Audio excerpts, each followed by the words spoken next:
We're right at the start of a 7-race campaign for the 2025 Michelin Le Mans Cup here once again, as we were 12 months ago, in Barcelona, or more strictly speaking, just outside the city. A short train ride, a short car ride to the Circuit de Barcelona, Catalunya, in this corner of Spain, which is always very pleasant to visit in early or middle-ish spring as it is right now. And even more of a delight considering we've got 42 cars to feast our eyes upon across 3 different categories for this year's Michelin Le Mans Cup. And it is so hotly subscribed because everyone sees the attraction and the competition that is going to stand out, particularly in the top level of LMP3 racing this year. My name's Johnny Palmer, delighted as always to be joined by Graham Goodwin, the editor of dailysportscar.com. And yes, this edition of silver-silver combinations, and in some cases silver-gold combinations, will just explode the championship yet further. 5th of April, that's today, the 2 hours of Barcelona as it is these days. Le Castellet, and then the 2 races at the Road to Le Mans, and then we'll have some more standard races, although a slightly shorter affair at Silverstone for a first ever visit of this championship to UK soil. Yeah, great to be here in Barcelona. Quick shot there of Pierre Fillon with birthday boy Jacques Nicolet, Vanina Ricks, and Donato Garcia on the grid for the Iron Dames. I just spotted John Nielsen, Le Mans winner for Jaguar back in the day with high class racing.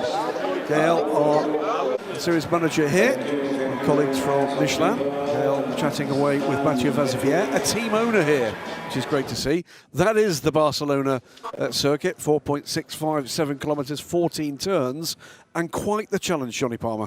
Yeah, there's lots of different, well, say lots of different sectors. There are 3 in total, but the first one dominated by that start-finish straight, but it becomes quite technical towards the end of it.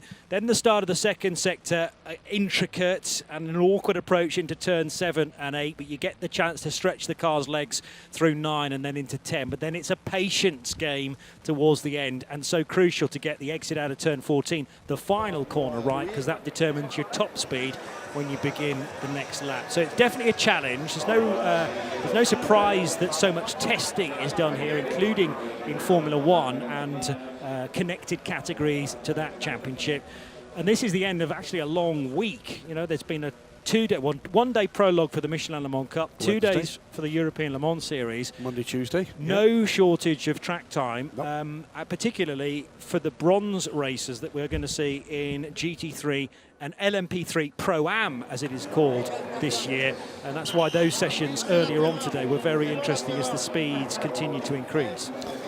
Olivier Panis, another our ex-racers, still a racer of course, team owner here with VDS Panis Racing on the grid. Kessel Racing, one of 2 Ferrari 296 GT3s they've got in this small but perfectly formed 8-car GT3 grid. GT3, not LMGT3, in the Michelin Le Mans Cup, of course. But as Johnny said at the top of the show, 2 classes that feature these brand new for 2025. This is their first race anywhere in the world, the 2025 cars, with LMP3 Pro Am featuring the bronze drivers. They can share with a silver or a gold. And then LMP3, which for the first time in the Michelin Le Mans Cup is effectively a pro class. Silver, or in 2 cases, silver, gold. And that is a major change. And it's going to be interesting to see what kind of impact that has on a range of things to do with the Michelin Le Mans Cup, not least of which, it has to be said, is discipline. Yeah, it's about managing your expectations, but also managing your championship across a year where a lot of the drivers that have entered into LMP3 with a view, no doubt, to LMP1 and perhaps even higher than that, they might not have necessarily needed to lean on the patience game. Certainly sharing a car might be an alien concept as well. Has been to some greater names that maybe have come from single-seater racing as high up in the FIA echelons, but now to sit in the garage or stand on the pit wall and watch your car being qualified by somebody else is a weird process, but it's all about the teamwork at the end of the day. Heiko Neumann has been an impressive driver in this Motor Park AMG, the Mercedes AMG, and he did the business earlier on. We don't yet know how Lucas Dunner, his Austrian teammate, will get on, but he's looked impressive as well in the various free practice sessions. Point was missed on me is it's been a double pole day, hasn't it, for Mercedes-AMG? Yes. With Martin Berry in the European Le Mans Series LMGT3 and Motorpark and Heike Neumann in the Michelin Le Mans Cup. So quite the day for the day on which Mercedes-AMG start the European Le Mans Series race, well, qualifying for the first time.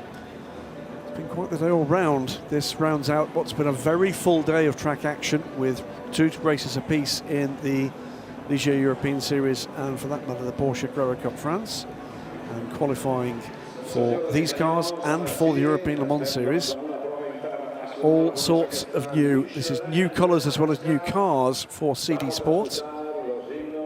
31 car and their sister 30 car, this very professional looking white and blue livery. A little way back in the order. Let's pause for a moment. Here's the Spanish national anthem.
You always get the Spanish national anthem and the national anthem of Catalunya back-to-back when we visit Barcelona, and a chance, whilst you enjoyed those 2 pieces of music, to continue to focus on the various cars in these categories. So we have had a good look at the pole sitter in the LMP3 Pro-Am division, a cracking time from Julien Lemoine, making the move into the Michelin Le Mans Cup, having been a champion 2 seasons ago in the Ligier European Series. So that's the number 84 car from A&S Motorsport that he shares with Paul Trajani, who's another graduate from that particular series. And now we're into the cars with the gold race numbers. Never had gold race numbers in LMP3 before, but this is to distinguish them from the normal purple colours. Gold means it's the silver, silver, silver, gold combinations, and therefore a qualifying session earlier on today exclusively reserved for one of the silver drivers. That means in most cases there was a decision to be made, and indeed for the rest of the season we could see that qualification responsibility chopping and changing somewhat. it's going to make this race fascinating. We don't really have anything to base it on, other than, I suppose, what goes on in the European Le Mans Series. But as far as the 2-hour race is concerned, this is going to be a cracker, I think. It's different, and I like different. New is good, different's good. It's certainly both of those things. And also got an awful lot of the drivers starting this race, particularly in the lead class, that were not the qualifying drivers. So there's a number of drivers we've not seen in action, on camera at least, in these cars. What we can say is the pace in qualifying was pretty extraordinary. It's third place car in LMP3, RHGP's number 85 car. And it will be Hugo Sforza that will take to the track for this first session, this first stint. Just checking up on the facts as were presented to us, because it was an extraordinary one. Whilst you do that, we talked you through, well, certainly the pole sitter in the GT3 category. Also a worthy mention of the code racing development Aston Martin, which was qualified in second position by Philip Sager, and Rory van der Steur to come in the second phase of the race. The drive time has been adjusted as well, because we're no longer doing 1 hour 50-minute races. New engines in the P3s mean that we should be able to get to the hour marker, or more crucially something like 65-70 minutes in each of the stints. Therefore we can go back to the more traditional 2-hour races, and a minimum drive time there of 50 minutes for either one of your drivers. So it's Lena Buehler will start the pole position car for 23 events racing. The piece of history here is, we thought there was a pretty special lap from Quintarelli, her teammates, at 1:34.647 to set pole position. That is, by some distance, an LMP3 record in competition here. It's not the race lap record, but in any competitive session. Prior to that 1:34.647, it was Adrian David last year in FP1 with a 1:35.873, so 1.226 seconds inside the LMP3 lap record. The lap record in racing you're looking for, by the way, is a 1:37.153. So that is Matteo Quintarelli, no relation to Ronnie Quintarelli, who has done some amazing stuff in Japan over the last decade, or perhaps more, in, well, both GT300 and 500 cars, yes, quite possibly. Just stepping down now as a full factory driver. Has he done that recently? Yes. What, the end of last year? Okay.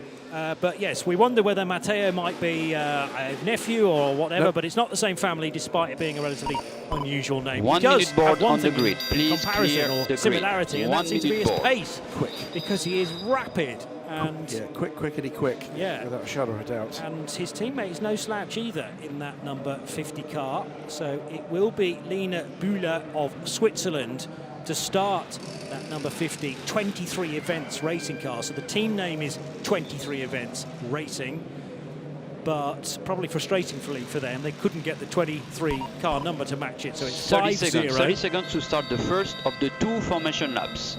Sasha Lehmann starting alongside for Team Virage in the typical Virage colours of yellow and orange and black and grey. And that car will be started by Sasha and handed over at some point to Teo Mikuris, who himself is a champion of the Ligier European Series, reigning champion with his co-driver Hayden Chance, but they are no longer a driving partnership. Hayden Chance going to a different team, in fact. Green flag. Start of the first of the 2 formation laps. Start we'll of the go first behind of the safety car laps. for 2 formation laps, as is the norm now in the era of no tyre warming.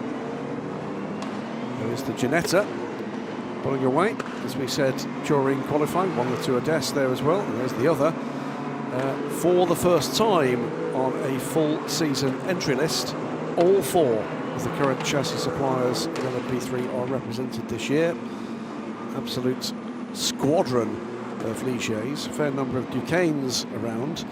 Single Ginetta with DKR Engineering and their number 3 car. It will be Freddie Tomlinson, the son of Ginetta owner Lawrence Tomlinson, that will start the race aboard the number 3. And then there are 2 Ades chassis in the hands of Nielsen Racing, previous Michelin Le Mans Cup champions, in 15th and 18th position, both in the LMP3 class. You see the GT cars making their way from the grid. Looks to me like everybody's got away safe and sound. And away we go, Johnny Palmer. It's a brand new era. It's a brand new soundtrack is the other thing. Yes. If you've been used to and following LMP3 racing, it's very, very different. Yeah, sadly for some, I'm sure that deep, throaty V8 of the old Nissan engine is a thing of the past. It used to be 5 litre, then up to 5.6, but they became pretty thirsty because of that, and that particular engine has reached the end of its manufacturer cycle, so an alternative had to be sourced, and generally, you know, the way motorsport is going now, needing to be more fuel efficient, more environmentally friendly. T10 of the second formation lap. This will be the point where you start assuming grid position. T10 lap 2 of the formation, this is where you start assuming the grid. So the switch being made to a Toyota designed 3.6 litre V6. What is in the hypercar Toyotas? That is a V6. Is it also V8. It's V8, is it? No, I thought it was a V6. Anyway, it might be sort of semi-related to that. I don't know whether this engine in the LMP3 can be found, a loose relation of it could be found in a road car somewhere. But I'm 99% sure that the TS, what do they call that car these days? It's not Giro a TS, is it? But it is a V6. My apologies, it is a V6. Yeah. I'm getting myself confused. But is it a 2 point something? It's a 3.5 litre. It's not far off. It's not far off. This is a 3.6 litre twin turbocharged V6. Strange when you get into an ELMS weekend, everything else to do with World Endurance Championship It's and other just championships. my mind's a blank. Yeah, I'm the same. It's been quite the day. Too big, let's close those gaps. So, it is an all-Ligier front row. First of the Duquesnes is third for RSGP. We saw that car on the grid. Then another Ligier. And then a further Ligier, Duquesne Ligier, third row. A further Ligier Duquesne, fourth row. And a further Duquesne Ligier, fifth row before we get to the Ginetta. Close the gaps. So it is a real mix-up of the different chassis.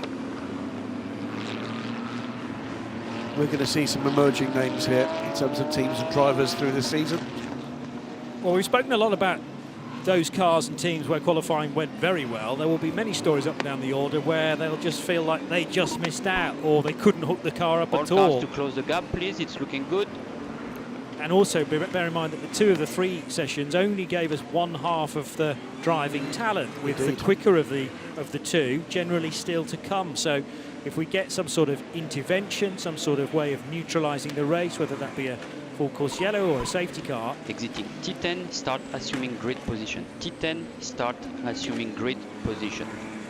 Could, if we have an intervention like that, make the second half of the race absolutely fascinating. This is at times a tough place to overtake, but if you get a good run on someone down the main straight, then turns 1, 2 and 3 really do lend themselves to a good opportunity, because you can go around the outside of 1 and that will deliver you into the apex of 2, the inside line. There are a few corners like that switch back and forth and give you a disadvantage at first, but then definitely the scope at T10, to get this is where you by. start assuming grid Just pulling position. out a line there because of the bunching effect was all cars in grid position and at stopped. T10. Now can't get the car going. Has got it going. Has got it going. I think it was. So Vanina Ricks, yeah, just having to get onto the grass for fear of running into the back of Fabrizio Broggi's Porsche for Ebby Motors. In the driver's briefing, everybody told to get into 2x2 formation at the end of Sector 2. Gwen Boursier reminding everybody to do that at turn 10 as well. And remember as well, must run over the grid hatchings on their side. Close the gaps, everyone in grid position. They are a little behind this trio of cars. Because of that, they might well just catch them in time. But then it's a question of not being in single GT cars file close at the that gaps. point. GT cars close the gaps. It's up to the leader to dictate the pace. No overtake before the line. So this has been a long winter, so many stories bouncing around, and many of them now cemented for another campaign. 7 races across the 2025 Michelin Le Mans Cup, and this 42 car field is about to be let loose on the Barcelona circuit. We're going to be racing through till sunset in this 2-hour affair, and down to the first corner, Lina Bühler does get a decent start, but it's very nearly 3 abreast. It is 3 abreast, and now there's some contact, and that's a spin right at the head of the order, the worst possible place for it to have happened. But thankfully the spinning car is not in the middle of the racetrack, and a lot have managed to get through unscathed. Again, some more contact for the Vanina Ricks Porsche, and there are more spinners further around turn 3. Motorsport 98, one of the Breton cars is involved there as well. That's a 26. Can't quite see which car it is behind, but that is Eric de Donker's car, the number 98 car. But I'm afraid to say that the pole sitting car is one of those that did not get through. It was Lina Bühler who was, assisted into a spin, I think it is fair to say, but that will be looked at. RHGP was the car trying to dice its way down on the inside, and now the 7014 Virage car is off in the gravel on the exit of turn 5. So it's tough to keep up with all of this. Happy New Year, everybody. I don't want to say we necessarily expected this, but so many new drivers, a little bit of rust to knock off, of course, after months away. Car with rear damage there off to the left-hand side as well. And safety car is called. Amongst it all, Hugo Schwarzer, which was the 85 car down the inside, is the new race leader, but the sorry state of car number 27 for P4 Racing is sitting there. Yeah, it's Andrew Ferguson's car. I was about to say that was the other car involved and is carrying substantial damage. So that sits between turns 2 and 3, and the Cupra safety car that we saw a little bit of earlier on in the day for the Ligier European Series is back out on track to pick up Hugo Schwarzer. But Schwarzer's not necessarily the leader with a clean nose, so to speak, because there was some contact with the then leader Lina Bühler. Not as bad as that, by the way, but that surely is going to be looked at. That's trouble. That's the Seeding Sport 31 as well. Slammed up against the barrier. Shahan Sarkisian, who was another star in qualifying, and that's a very pretty Duquesne before we got going. Missing the rear wing, missing quite a lot of other rear bodywork, so that's clearly connected with the barrier, probably backwards, and now sits facing the wrong way. You wait all day to get your race underway, and it lasts a matter of seconds. Mark Patterson has pitted the number 49 high-class racing car. The cars in trouble in a variety of manners are as follows. The 74 from Team Virage with Michael Batamba at the wheel of that car. That car is underway but delayed. M Racing's 64 car of Michael Doppelmayr, I think, has just dropped back down the order. Here is the 26 from Breton Racing. Gregory de Cyborg has taken that car to pit lane. We're going to see again what happened here, Johnny. And it was all about the front 3 cars, and 3 into 1 did not go. Yeah, so clearly looking out for the 2 on the front row, but where does Hugo Schwarzer come from? He jinks out at the last possible moment, goes down the inside. Lina Bühler is still just marginally ahead, but hadn't realised that the 85 was overlapping at the time. That's surely going to be looked at then by the stewards of the meeting. 1 or 2 others then have to jink to the left to avoid the spinning Bühler car. What happened to Shahan Sarkisian to end up over on the... Well, it wasn't the wall there, was it? It was further around for car number 31. There's a car went to driver's right. That's the Breton Racing car, and this is about to be hit by Andrew Ferguson there. That's that one. There's Motorsport 98 going backwards. I think it might have been the Breton Racing car that went to wide on driver's right, spun back across the face of Andrew Ferguson. Separate incident here for the number 74 car. Samir Ben. No, yeah, it might be Ben starting the car. Checking that in a moment. No, it wasn't. It was Michael Batamba, which you said at the time. I'm still puzzled what happened to the 31. We know that the rear was heavily damaged, but where exactly did Shahan Sarkisian leave the track? There. He got hit. Coming out of turn 7. I think he was hit from the rear. And that's backwards into the tyre wall rather heavily. And then after that, we weren't quite finished yet, because straight lining turn 9 already damaged. Yes. I think is that the 49. It's got some elite sponsorship on the engine cover, I notice. Damage to the rear of what I think is the Ginetta as well. Tricky to identify that car from the rear as we're learning the new liveries. Gregory de Cyborg, I haven't actually met Greg yet, but he's actually the grandson of Joe Siffert. Oh, there's a Siffert. That's different, Gregory. I'm not sure it is. De Cyborg, and it said De Cyborg Siffert, I believe. Oh, well, in like which that case that's car. correct. But that is correct. I know. That is correct. My I know it apologies. is. I was told by our resident Danish expert, Jens Jensen, that he had. Is he Danish? I think he is Danish, yeah. They have motor racing in Denmark, you know. Blimey. Now, car 20, which was the car? 27, that's Andrew Ferguson's. No, I'm talking about the Breton racing car, number 26, with said driver at the wheel. De Cyborg is not Danish, he is Swiss, which, again, backs up my theory. So I think the answer here is that was the car that we couldn't see because of where the sunlight was playing on the rear of the car, went wide out of turn 2, spun around as it rejoined the track, and then was hit by the 27 car. So I think that was Gregory de Cyborg, and he's now back on pit lane, I think with reasonable damage to that car as well. Motorsport 98's Eric de Donker is on pit lane too. High Class Racing's Mark Patterson has been in and out. Here is the rear of, that is the Ginetta. And they've got 2. Remember we were talking about those legality panels? They're going to need to be replaced on both sides. So not a great start to the season for that car. That is the number 20 car from High Class Racing. So that's not the Mark Patterson one, it's the other one. So there was a damaged High Class Racing car off track, but it was the Philip Lindbergh car from the LMP3 class that we saw running wide with bodywork there. There it is. Yeah. And there's front, damage to the rear as well from the number 77 car. That's the Writer Engineering car. So 77 has rear damage. The car behind, which is the number 20 High Class Racing car, has damage rear and sort of rear or left-hand side as well. The 49 LMP3 Pro Am car has made its way back to pit road. This is the other High Class Racing. This is a second time on pit lane for Mark Patterson.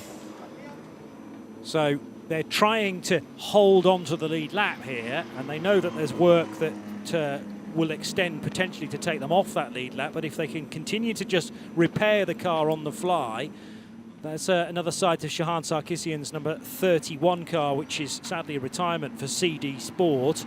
It means we're not going to see Swiss driver Kevin Rabin as the silver in that combination.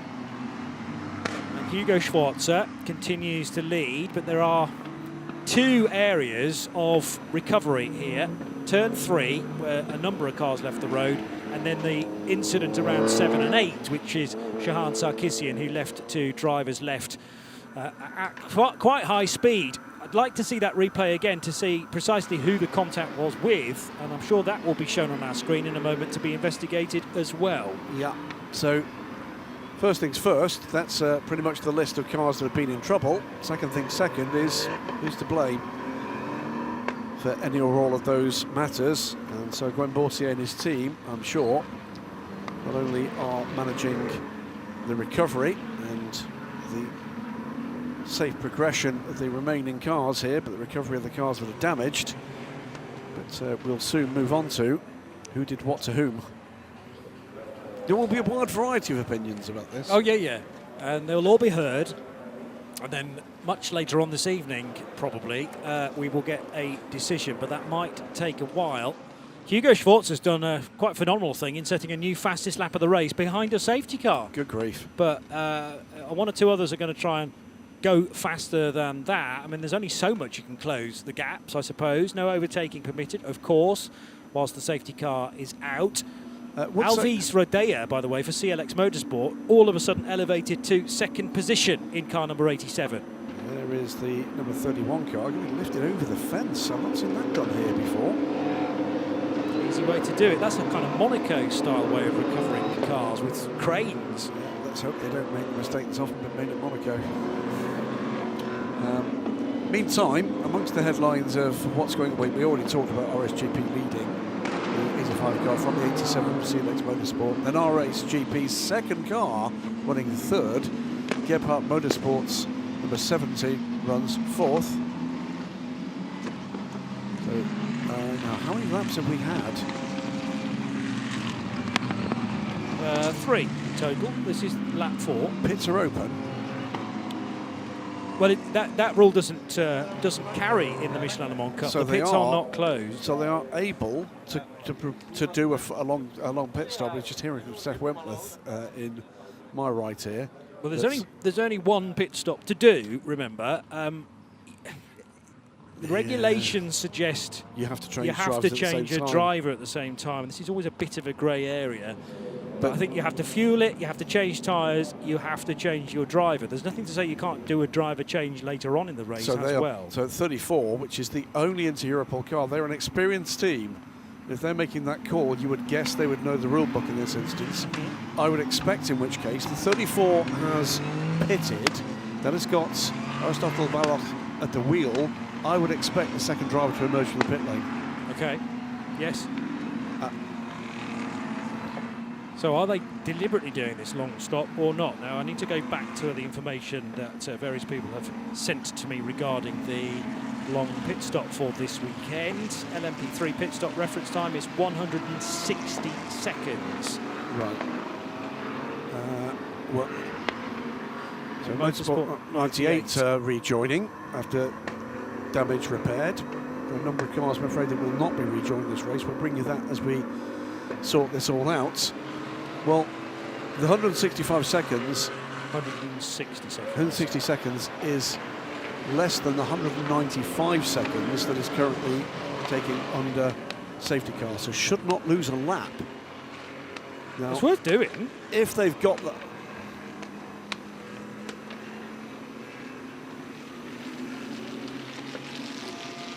I just want to check the regulations to see whether that rule is still in place, in that you have to do all 3 major things as part of the service when you do your what could be a one and only pit stop. The problem is it can't be a one and only pit stop if you are doing a driver change, because driver 1 that you started the race with won't have done the 50 minutes. Well, rather remarkably, on our tracker, I'm going to wait till they clear a timing sector before I tell you what the tracker is telling us.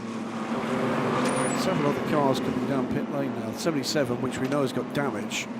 You see yet again, Johnny, this situation emerging. Yeah, so Hugo Schwarzer, you can't see the RACE GP car at the moment because it's tucked in behind Lina Bühler, but he will emerge now, late on the brakes. The car on the outside is the team Virage car that might have also received a bit of contact, but the firmest contact was between Bühler and Schwarzer. And as a result, the Bühler car goes for a spin, but thankfully ends up in a relatively safe area. I mean, entirely blocking the escape road, but that could have been an awful lot worse. It was the Breton car, as I described, that went wide, and then across they could see the impact there to the left, but it was all started with the 26 car running wide between turns 1 and 2, or out of turn 2. Still debris all over this circuit. What are we looking at here? More debris. That is, I think, the side of the number 20 car deconstructing itself after taking damage. We're going back to green flag racing. They've done a very good job there of cleaning everything up. There was a substantial amount of debris, and then of course the cars themselves that needed craning out of the way, but well done to everyone involved with the Royal Automobile Club Catalunya, including that outside of the box and indeed outside of the circuit thinking by craning Shahan Sarkisian's car over the barrier and straight onto a flatbed. And Hugo Schwarzer then will be the new race leader as we go back to race action. The first time that at speed we go across the line. There's still a bit of, well, that was just a bit of rap, I think, that was picked up by the race leaders sitting in the middle of the track. Alvis Rodea for CLX Motorsport in second position, but already the potential overtakes are about to begin further back as car 28 down the inside, which is the leader in LMP3 Pro-Am, Terence Woodward, tries to build the gap on Julien Lemoine for ANS Motorsport. So Lemoine from pole is now in second position. Rather oddly, Johnny, 34 has been released into the middle of the pack. So with the safety car on track, they did not wait to the end of the safety car train. We'll wait and see how that one emerges, but that's somewhat odd. It's just in front of the number 4 Ades which runs now in 12th place. The first index, by the way, number 7 in all of that, is in the top 10 with Colin Noble. Lots to keep up on here, including what's going on in the GT3 category. That is led by Alessandro Cozzi, number 51, his AF Corsa Ferrari, which is ahead of Murat Chuadoroglu in the Kessel Racing number 33 Ferrari. Then it is Vanina Ricks in the Porsche. Thomas Laurent watching on from pit road. So the Mercedes, oh, there's contact at turn 9 between the Mercedes and the number 50 car, which is the recovering pole-sitting car. That was both the pole-sitting cars together. Yes, it was. Good point. By the way, that wasn't Thomas Laurent. Oh, beg your pardon. It would look remarkably like a young Thomas Laurent, but Thomas Laurent is here, isn't he? He's in an EDEC Sports LMP2 car. Yeah, he's not in the in this race. No, but it wasn't Thomas Laurent. Okay, I'll go and get my eyes checked when I go home. But, that was Lena Buehler over the curbs into the side of Heike Neumann, who'd already, by the way, dropped from the front of LMP3 GT3 to the back. So both two of the 3 pole setters, I'm going to have to get used to the fact it's a 3 class race, in several woes. That incident involving cars 60 and 66 at turn 9 under investigation. That is 50 and 66, yeah, which is the incident we've just witnessed. Yes. Not car 66. Well, that's 65. Not 65. It should read. 66 is a Rinaldi racing car. Yeah, which is in the race, but was not involved in that particular incident. 28 car, 23 events on pit lane.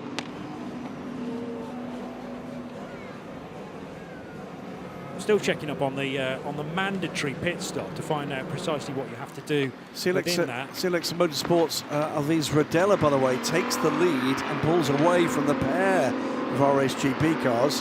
For SDA Racing by BPS, Louis Rousset sits 4th. Oscar Tuño for Gebhardt Motorsports sits 5th. So a fair number of our new teams doing very well at the moment. They sure are. Now there are more issues for the 34. Now this is the car that was released perhaps at the wrong time, or did it go through a red light at the end of pit road, and that was as a result of some contact for Aristotle Balog. A bit of smoke from the air intake as well when that car attempted to restart. It was the 84 of Julien Lenoir that had the hit on the 34. That was the LMP3 Pro-Am leader. Fastest lap of the race goes to Alviz Rodella. So let's head down and pushes on.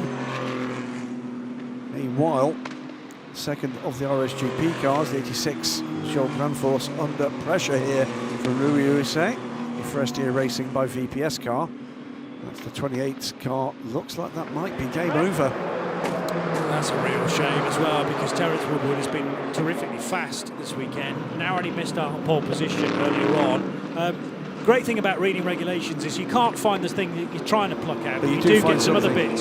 So can I correct the info about the minimum drive time? It has changed, but it's actually 45 minutes, not 50. Okay.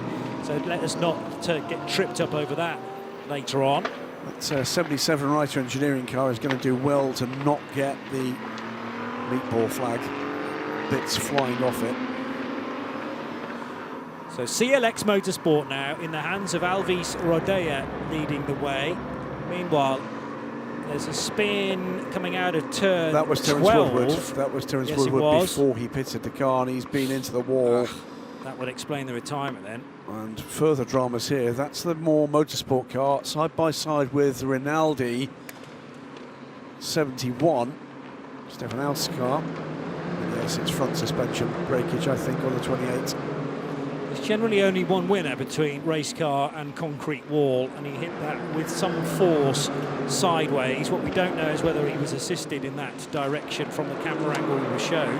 Good news for lovers of Ginetta. They're putting things on the car rather than taking things off it right now at Deco Engineering after what was clearly an impact to the rear of that car.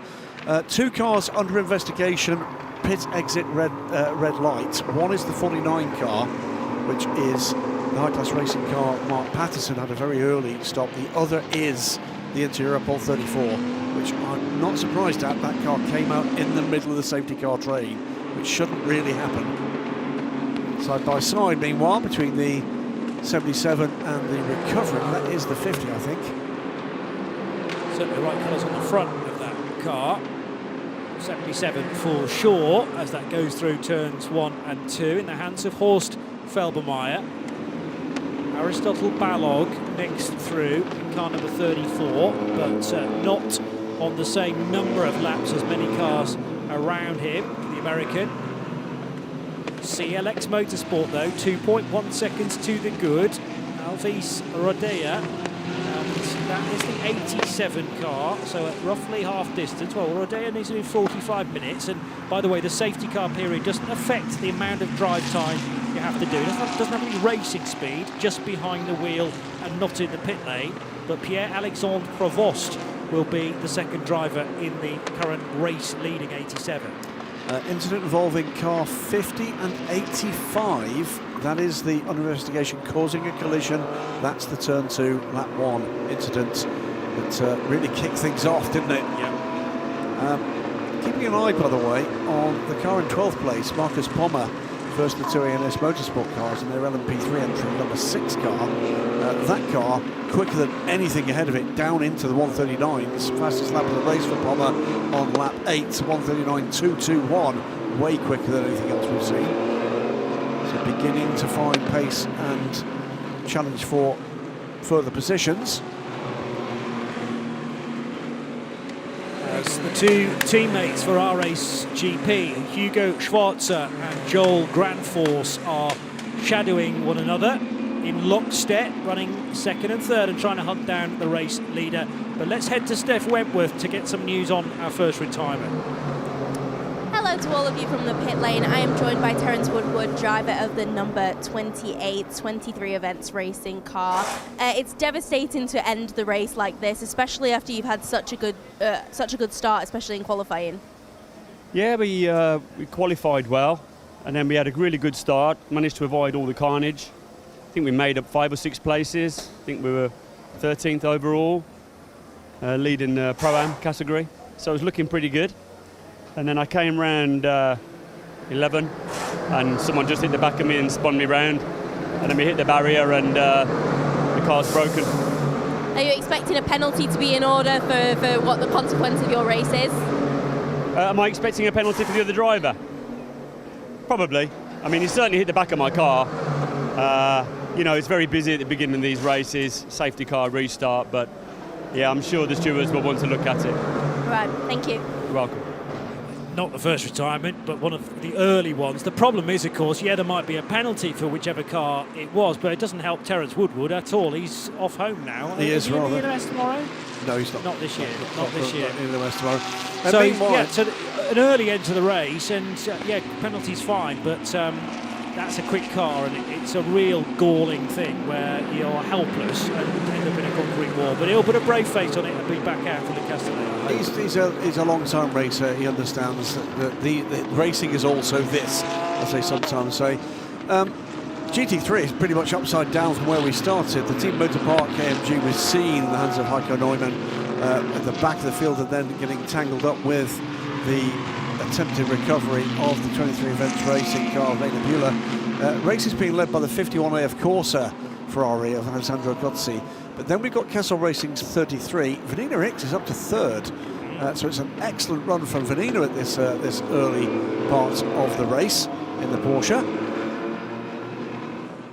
They're saying in qualifying, right in the early days of the Le Mans series prior to the ELMS, total of 5 overall podiums in LMP1 machinery, both the Lola Aston Martin and earlier than that, the Roll Centre Dallara for Vanina.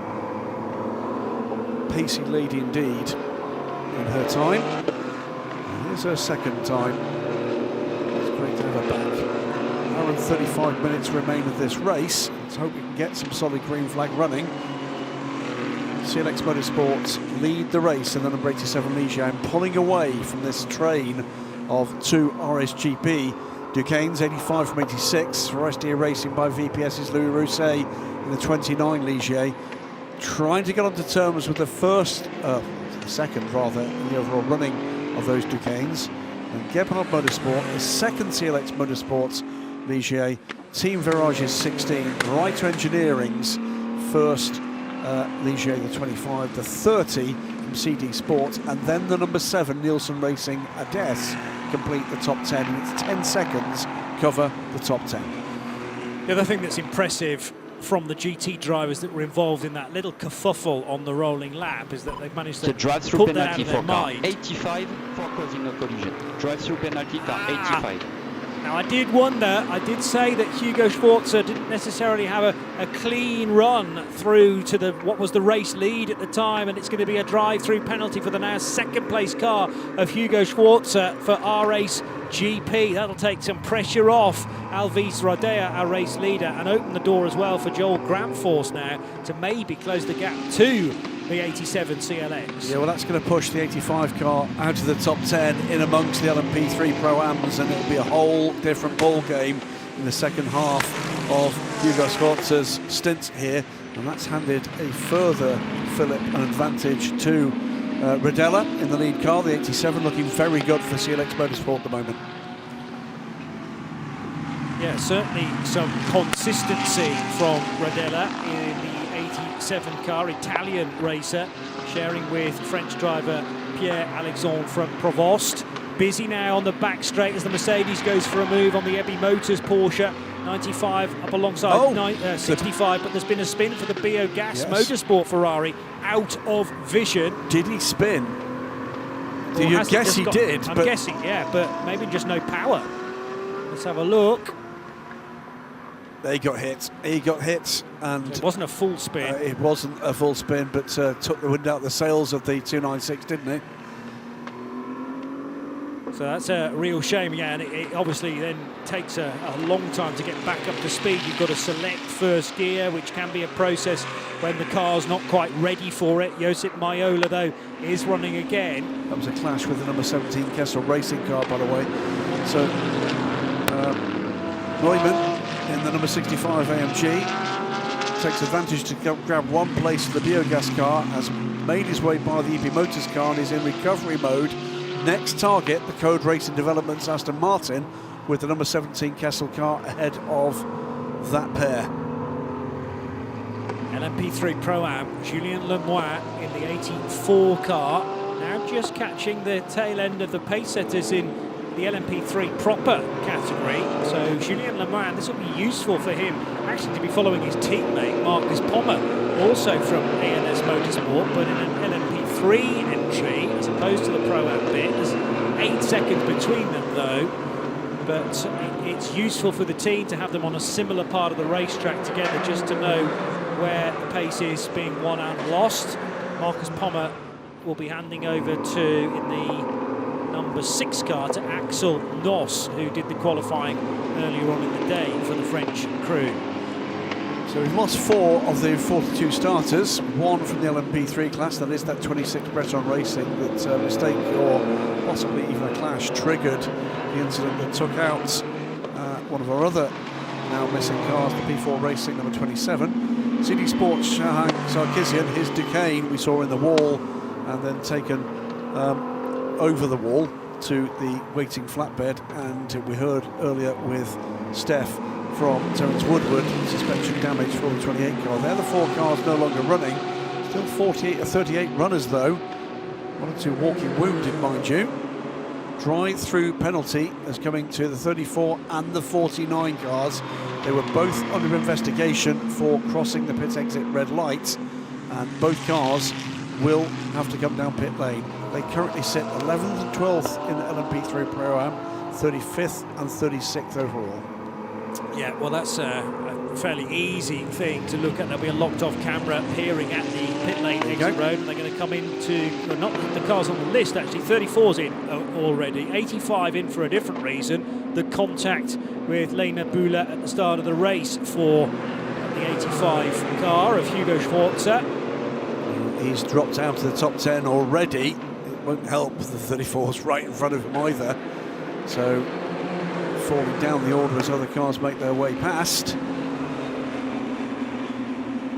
And here come the There's the 86 car. No, that's the other R8. It's the third car, their LMP3 Pro Am car. Romano Ricci in that case then, That's which the is 88. fourth in LMP3 Pro Am. And running strongly, Mark van der Snel, by the way, going well ahead of him, running in third place. And Ben Stone in behind for Breton Racing. So Hugo Schwarzer has dropped back into the sequence in behind Julien Lemoine. Yep. And behind them is Mikael Patamba, one of the cars that was delayed in one of the early incidents, making his way back. And Abula, by the way, I think it is, has just put in the fastest lap of the race. It's a stormy 1:38.753.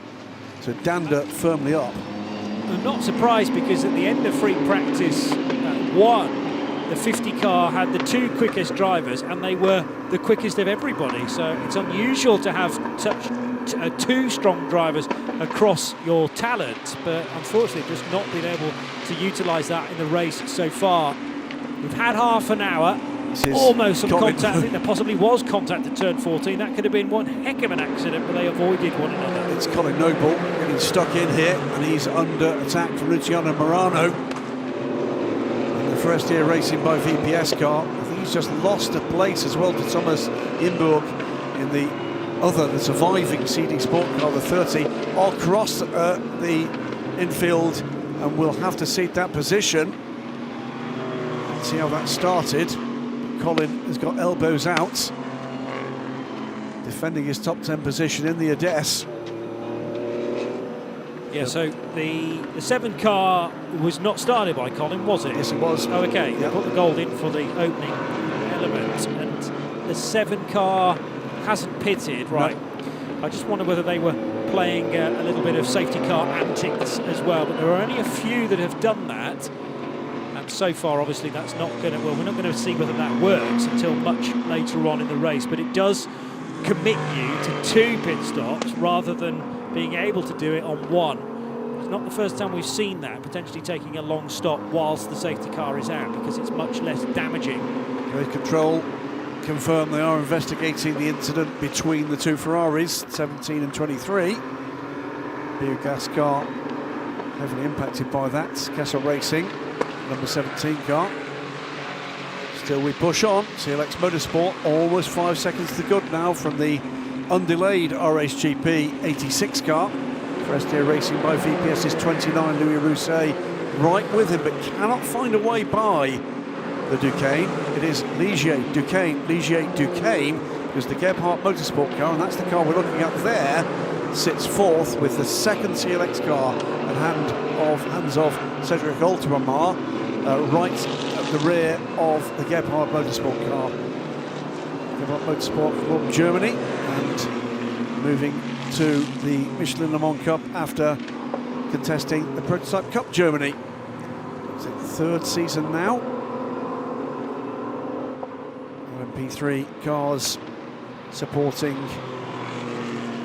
think it's 24H series races in 2 occasions, and I think it's ADAC races in 2 others. Very close indeed for Joel Granfors and Louis Rousset then, 0.6 of a second. It's a similar gap as we've described between Oscar Tuño and Cedric Ultramar for Gebhardt CLX. Sasha Lehmann a further 2, nearly 3 seconds behind. Yep, also a change. It is the Iron Dames Porsche of Vanina Ricks up into 2nd place ahead of the other Castle Racing car, the 33. As down pit lane comes, that is the number 20 from High Class Racing, Philippe Lindbergh. Got a torrid time, High Class, in this race so far. Well, neither of the High Class cars are particularly as the designer intended now. We've spoken about some flapping of potential bodywork from the rear of one of those cars, so maybe Philip needing to get something checked before he carries on. As a front left puncture we're hearing from Steph Wentworth, which prevented Lindbergh from continuing on. Now some traffic to deal with for the 88 car of Romano Ricci. This is the 34 that is at least 1 lap down, possibly more than that now. Yeah, that's Mikael Patamba making his way through a gaggle of LMP3 Pro Am cars. And the 74 car in recovery mode ahead of the 88. Then we've got the 62 from Breton Racing, sits 5th in LMP3 Pro-Am. And also in that group, trying to recover up the order, is the pole position car, number 50. This, meanwhile, number 4, one's of Mikkel Christensen, the second of the Nielsen Racing Ades cars, under pressure from second place in LMP3 Pro-Am, Stefan Aust. The other car that we needed to do a drive-through, and that was for ignoring the red light at the end of the pit lane, was Mark Patterson's high-class racing car, and he's just done that. I'm not sure we've yet seen, or have we? Yes, we have seen the 34 car do that drive-through. Yeah, 34 came in with the 85 RHGP, and they were doing drive-throughs for different reasons, but arrived on pit road together. So that's the top 3. A big gap first to second, Alvis Rodelia to Joel Gramforce, but it's much closer, as you can see now on the screen, in fact, for the Forestier Racing by VPS Louis Rousset, who has Joel Gramforce in his sights as they go across the line. There's a group of 4, here they are, contesting second place. Joel Gramforce and Louis Rousset, Oscar Tuño and Cedric Ultramar. It's a pair of Duquesnes and a pair of Ligers. What are we looking at here? This is the 50 on the 88. And that is made cleanly. Yes, it is. Bueller back into the top 20, 18th place now, and pushing hard to catch Patamba. It's a long way back still. Michael Neumann working the challenge presented by the Code Racing Development Aston Martin. That's the overall race leader, by the way, making way through this gaggle. Some GT3 cars to have to keep their eyes out for in a moment as well. So just creeping through shot there was the Aston Martin of Philipp Sager. Heiko Neumann is just a second back there from the team motor, or in the team motor part, Mercedes. And also involved MB Motors Porsche for Fabrizio Broggi. But the class is led by Alessandro Cozzi currently. In LMP3 Pro-Am, it is Julien Lemoine still out front, and the cushion of a couple of standard LMP3 lineups behind, including Hugo Schwarzer, who is very much trying to gather those places back that he lost from earlier on. That's a change in position. The RSGP car falling back behind the Gebhardt car, so it's a change between the two Duquesnes in that chasing group, and the RSGP car has also fallen back behind the second CLX car. So from the front of that group to the rear in pretty short order, so the period in traffic has not served the RSGP car well at all. So it is Patamba has caught the 64 car. This is the M Racing car, I think.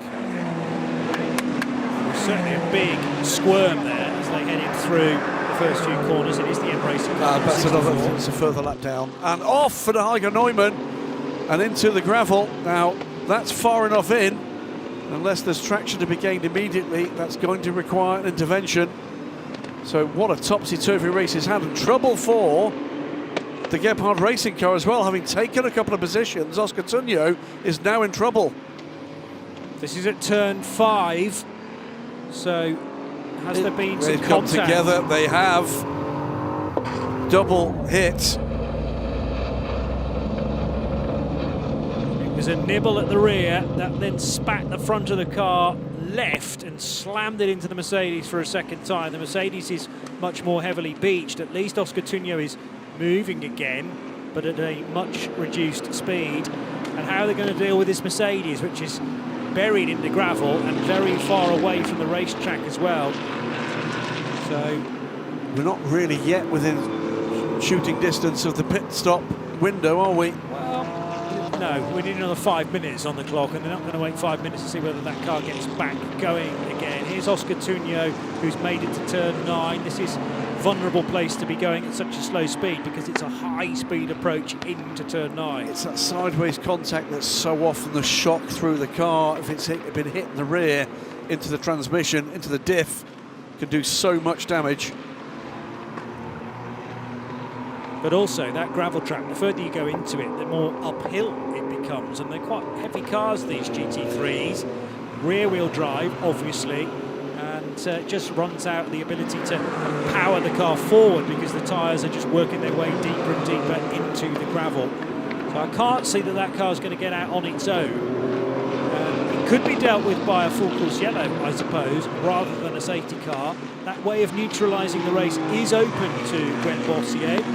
He'll just be counting to 30 or so, just to see whether the Mercedes can spark back into life. I think it's got power, it just can't put that down onto the road surface because there is no road surface, it's just a load of gravel stones. Still there, firmly beached, with Neumann still aboard the car. This is the number 4 Nielsen Racing Ades, ahead of the 71 Safety car car. deployed. Safety car deployed. Has been the deployed. The leader to slow down.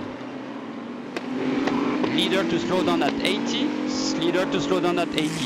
So the Gebhardt car has made it back to pit lane. I wonder if that car might be stuck in gear. Possibly so. So an hour and just under 19 minutes to go. Safety car has been deployed, and we'll soon see whether or not it's managed to pick up the 87 CLX car. And it has. Neatly done, sir. Well, that makes the whole process a lot more simple.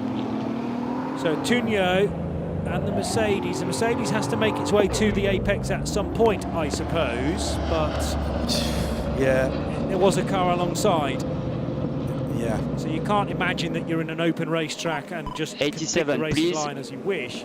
Push 87, please reach the safety car, That is again an incident that's not clear at the first viewing, so they will look for a few more different angles and potentially some information from the cockpit as well to see which car changed direction. I didn't see Oscar Tunio change All direction. cars to line up behind a safety car, all cars to line up It's so behind a difficult safety car. from our perspective, to kind of point the finger of fate yeah. and blame. But I didn't see Oscar Tunio do anything other than go on his regular line.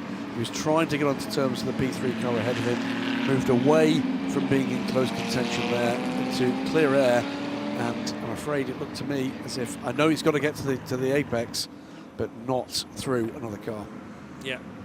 Well, you can still slow down in a straight line and then tuck in behind the LMP3 car, I suppose. Well, that looks like game over for the Gebhardt Racing car, and that's a shame because they were running well, very well indeed in their Le Mans Cup debut. Again, when you're not used to being in a multi-class race, visibility from the rearward of some of these GT cars can be non-existent, but the door mirrors are there just for a quick glance at the last minute before you turn in, and all manner of things could have changed in a matter of 3 or 4 seconds, really. There were 2 LMP3 cars there. Yeah. Might have been that one was spotted and the second one was not. These are not excuses, they're just sort of mitigating circumstances, if you like. But very easy from our position to say, well, why has he done that? It's properly simple, but quite often, it's not the same as a professional race director, steward, or indeed a race driver would see it, and completely respect that.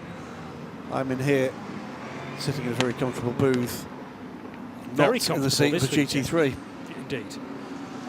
So, another safety car. This provides us an opportunity to catch up with Steph Wentworth, bearing in mind the pit lane will open for pit stops in about a minute. Just before the pit lane opens for all of those pit stops, I'm joined with Oscar Tunio, driver of the number 70 Gebhardt Motorsport car.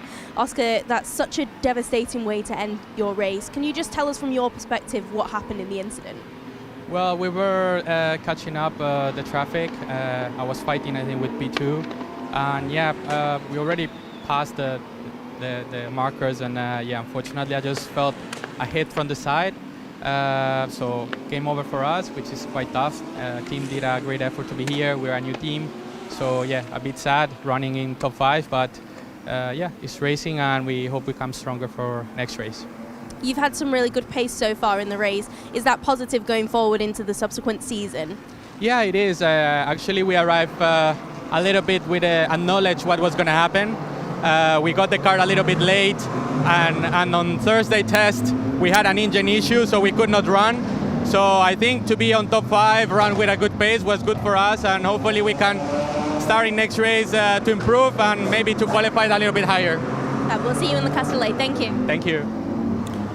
Well, yeah, pretty clear from his point of view. Seeing that again, there was some change of direction, but he was still where he needed to be, where he should have been coming into the corner from his own perspective. We'll wait and see what the stewards think of that one. Now, 45 minutes on the clock, so those starting drivers have done their minimum time. I was interested to see whether anybody was going to come down pit road. The leaders couldn't have done. They were too early heading towards turn 14, but in fact nobody's decided to do that quite yet.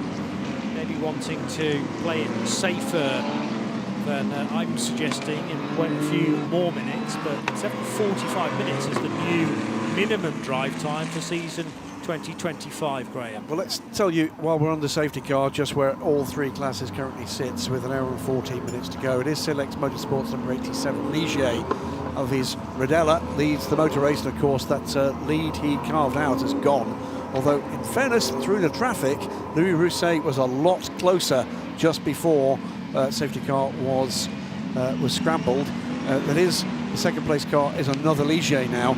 It is the Forestier Racing by VPS car of Louis Rousset, the 29 car, and the third is another Ligier 2, and it's the second CLX Motorsport car of Cedric Ultramar. So Ligier 1, 2, 3 before we get to Joel Cranforce in the 86 RHGP Duquesne, which had lost ground in the lap or so before we went to safety car. 5th is Team Virage's lead car, the number 16 Ligier of Sacha Lehmann. Nicolas Bourne is in the number 25 Writer Engineering Ligier. 30 CD Sports Duquesne sits 7th.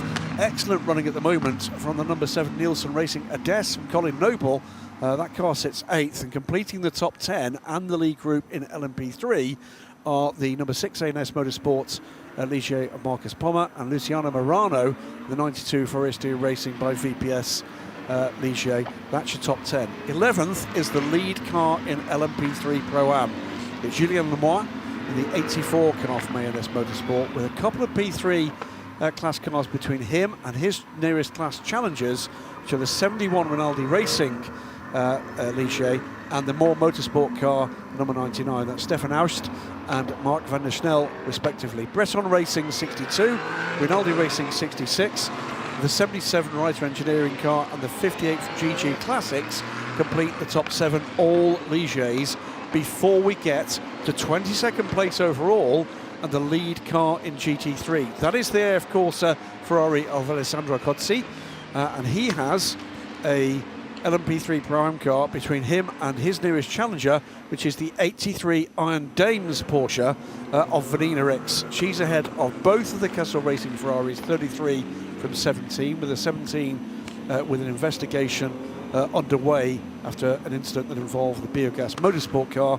Then it's the Code Racing Development Aston Martin, EB Motors Porsche, the Biogas Ferrari and the Stricken Team Motorpark car, which looks like it's been taken to a place of safety and may well be out of the race.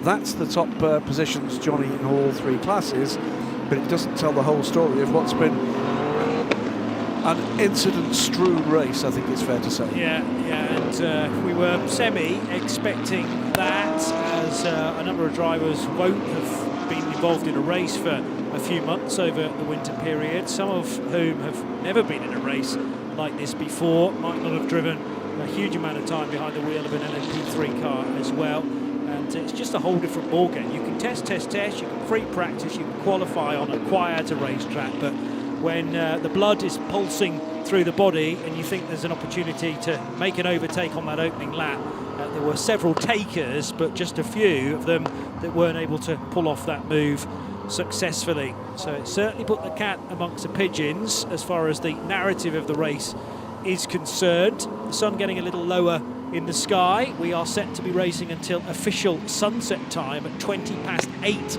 this evening, which will make the podium very atmospheric indeed. Let's hope that the podium is illustrative of the final result, but so often it cannot be, because there are many discussions to be done well after the podium presentation. As things currently stand, by the way, with the cars behind the safety car as they sit, the lead 2 cars in GT3 have got a lap on the rest, because they were through and past the overall race leader when the safety car was called. So let's wait and see how race control manage this, because there are the 2 Castle cars. They're 3rd and 4th in the GT3 race, but sitting behind the first 3 cars on track, all of which are LMP3 cars. So having made their way all the way round, they of course is 51 Ferrari in the 83 Iron Dames Porsche. Please make sure we keep this gap to a maximum of 5 cars lengths, please. I'm sure the back of this queue effectively had a lap, almost a lap's advantage on the remainder of the field.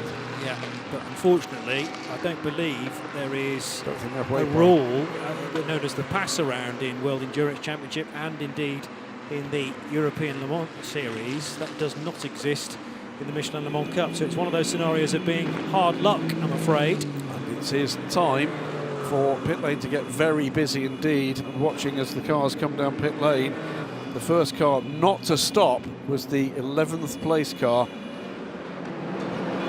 More Motorsport. So I think Mark van der Snel is going to lead this race, and does,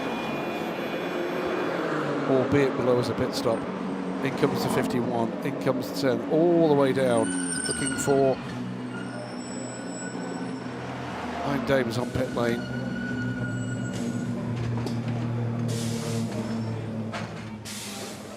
Now, I notice everyone's come in after 50 minutes, so maybe I was wrong to doubt my initial thought about the drive time.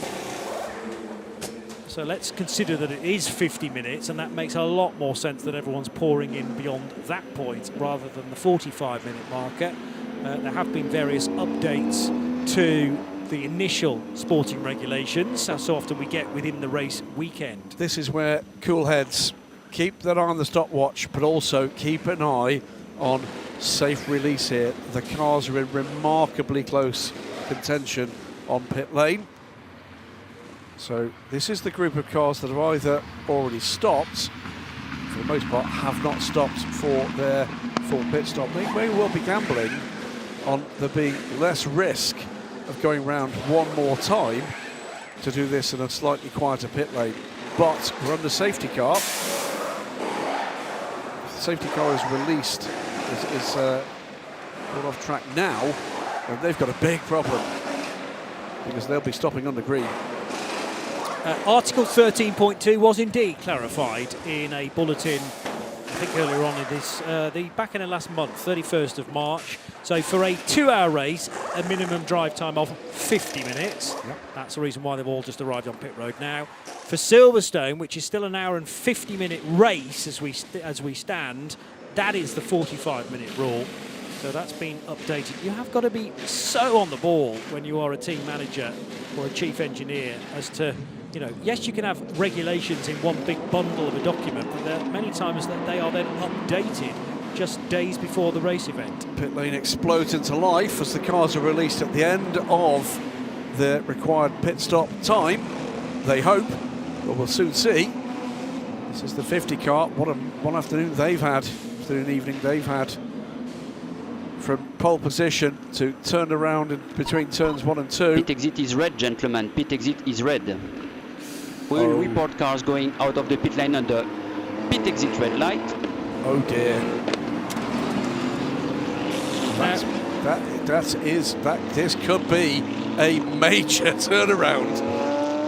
But when did it go red is the next question. Because the other thing is, of course, everybody is raring to go and bursts into life as you described. You're following the car in front. And, well, yeah, but also, you see a red light and you slam on the brakes. Is everyone behind you going to stop? But that's not your problem. You've got to stop if it is a red light. But when precisely did that light turn red? Because clearly it's facing in the other direction from our vantage point and the camera down at the first corner. Well, the major change here is it's now a single X, not 1-2, it's a 2-3. More Motorsports, Mark van der Snel has stopped now, piling around to try to catch the safety car of the two cool racing cars. 2 minutes 40 being the minimum reference time for everybody. Did anybody breach that? No, but they might have had to have gone a lot longer than that. What is going on here? Yeah, the issue, of course, is that these cars have gone through a red light. All cars to make their best to catch up with the queue. All cars to make their best to catch up with the queue.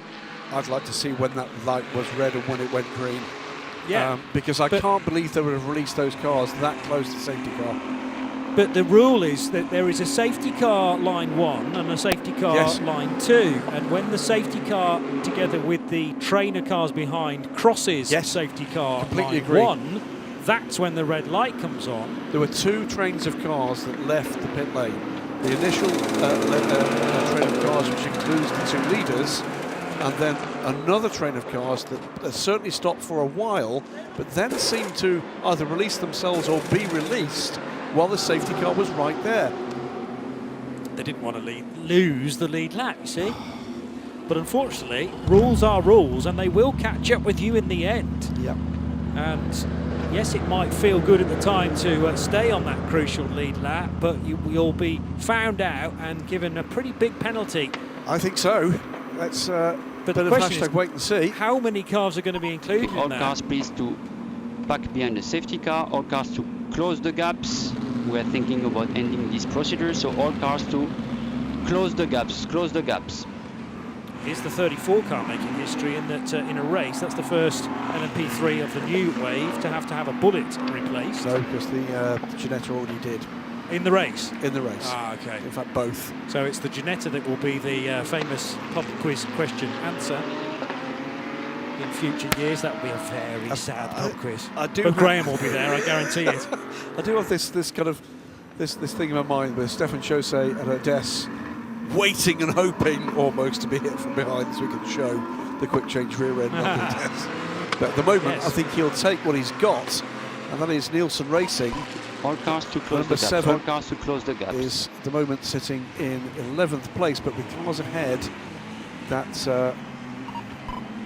Safety car has been instructed to go full speed. Safety car has been instructed to go full speed. I think there's going to be quite the inbox for the stewards here.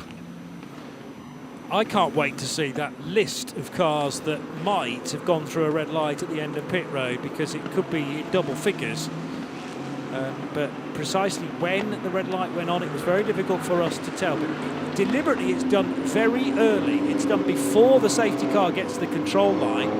Safety car line 1 it's not actually on my bit of paper, but it's before turn 14. Well, the least likely are the lead cars, because they were first out. So it gets more likely that people are in trouble the further back in the queue they are. And the reality is here, if the lead cars are in trouble, then everybody was. Yes. You'd like to think that the car with the clearest view, which would have been David Drew, and a man of his All experience, gaps to be closed. 5 cars lengths maximum. he wouldn't have gone through a red light. But when you're unsighted, then further back in the queue, it can be easily done. Although I'm not offering an excuse. That was Mark Patterson. It was Mark Patterson. I think Mark now 73 years old. Turned 73 during the Asian Le Mans Series.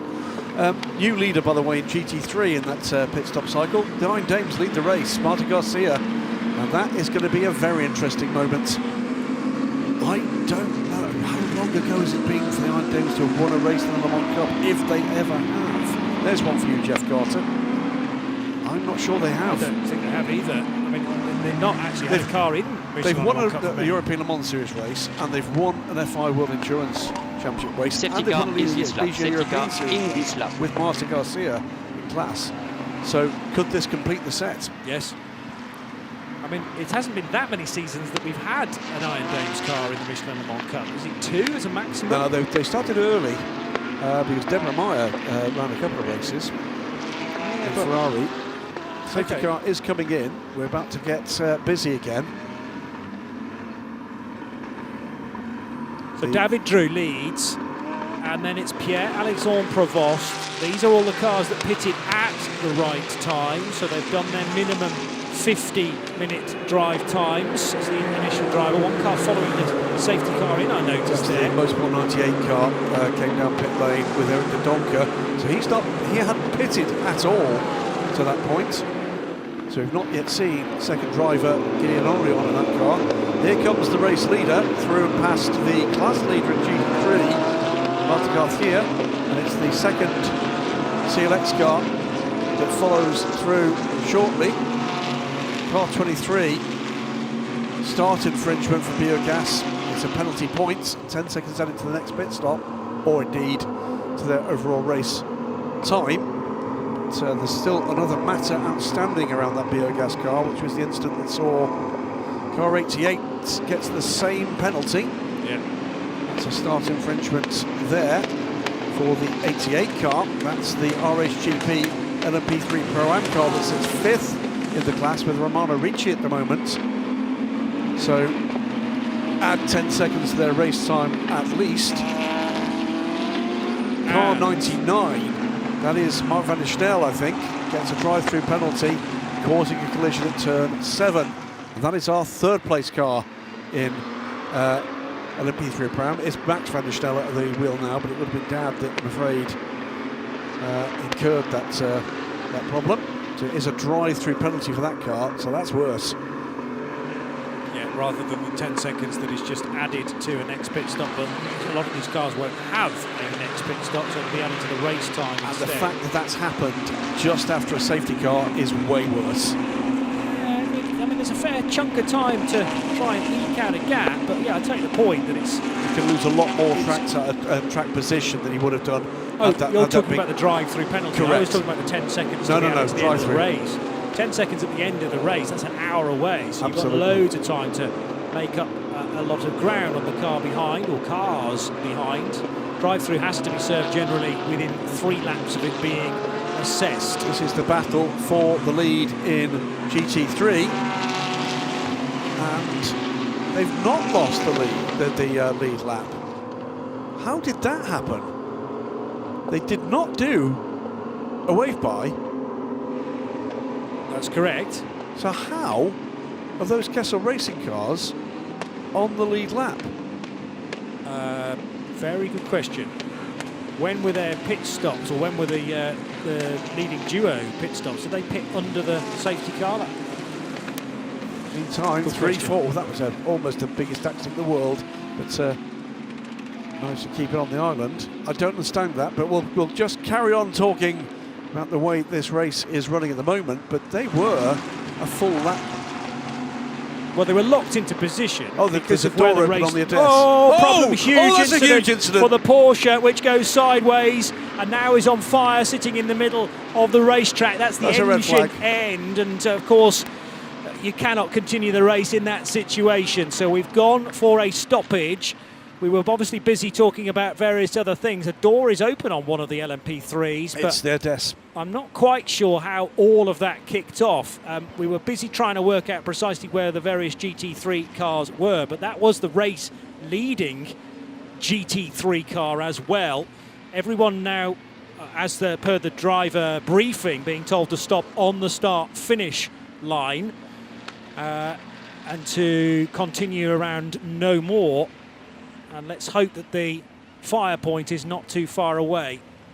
The good thing is that this has happened here at Barcelona, and the Royal Automobile Club of Catalunya are absolute experts, both medically and in terms of dealing with incidents like that. But when you're on the back straight, there's very little margin for error when a car leaves the racetrack sideways. It's reminiscent of actually what happened at Mugello earlier on in the year, when one of the Iron Dames was involved with the Iron Lynx cars in the European Le Mans series. We never like to see an incident like that with a car leaving the track at such high speed and then a fire afterwards. So clearly we're not going to bring you any pictures of that area of the racetrack for the time being to allow the medics to attend the scene. It's Marta Garcia who was at the wheel. She's out of the car and walking away from it, assisted at this stage. It was the 51. 51 hit the rear right of the Porsche. That catapulted Verina's car into the wall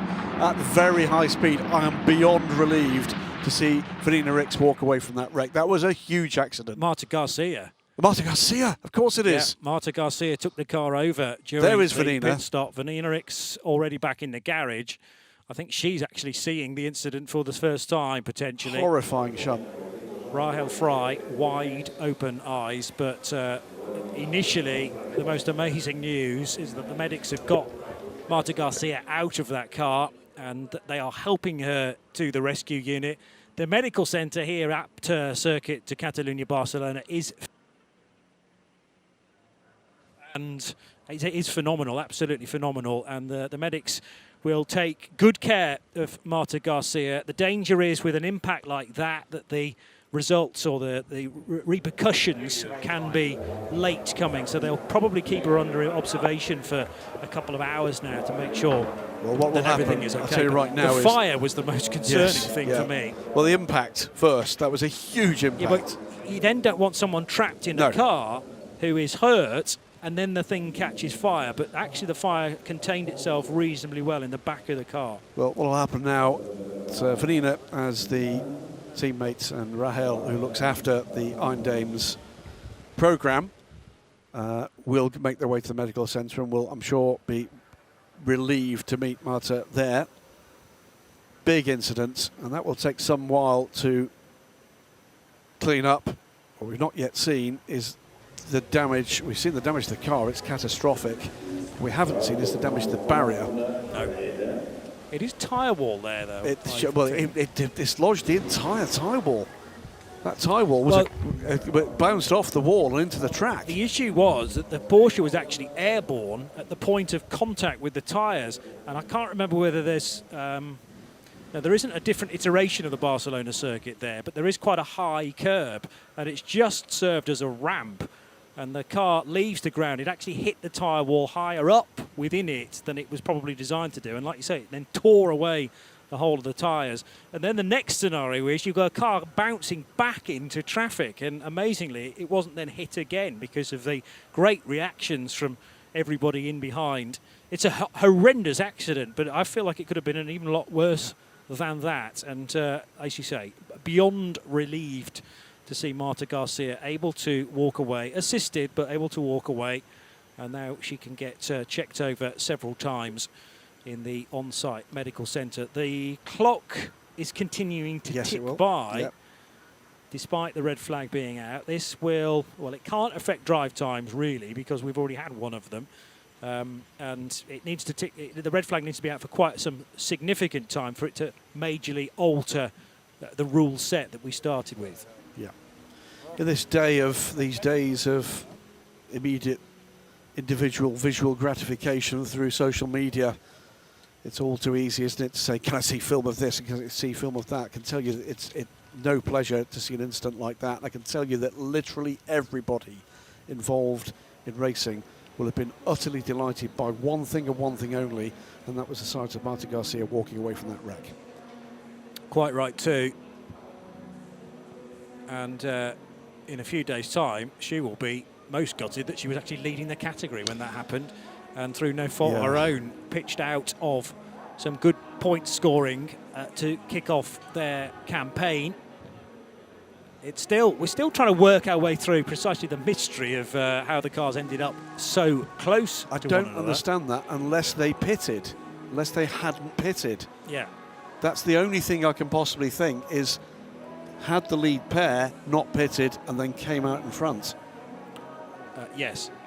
So they weren't in the frame, were they? You know, we had the race leader in LMP3 behind the safety car, and then the first GT cars were the cars in third and fourth and beyond, perhaps. And you'd said, oh, the top two are away here.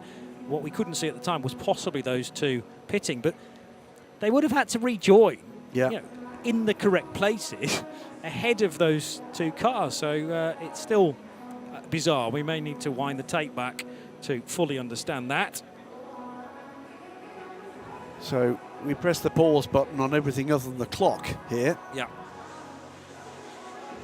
I'm rather still gathering my nerves after that one. Well, that's understandable. Again, our location, not to do any other track down, but I just know how good this place is. The Royal Automobile Club of Catalunya being able to deal with situations very fast indeed, very quickly, and also the medical facilities that are here as well. But yeah, that's one of the most scary accidents that I've seen in recent years in the ACO rule set, certainly with European Le Mans Series. And when cars leave the road on a fast section of circuit, no huge amount of track design can, well, they hope to contain the cars, but decrease the speed. There's deliberately no gravel track there because nobody really expects a car to turn left or right sharply before a braking area.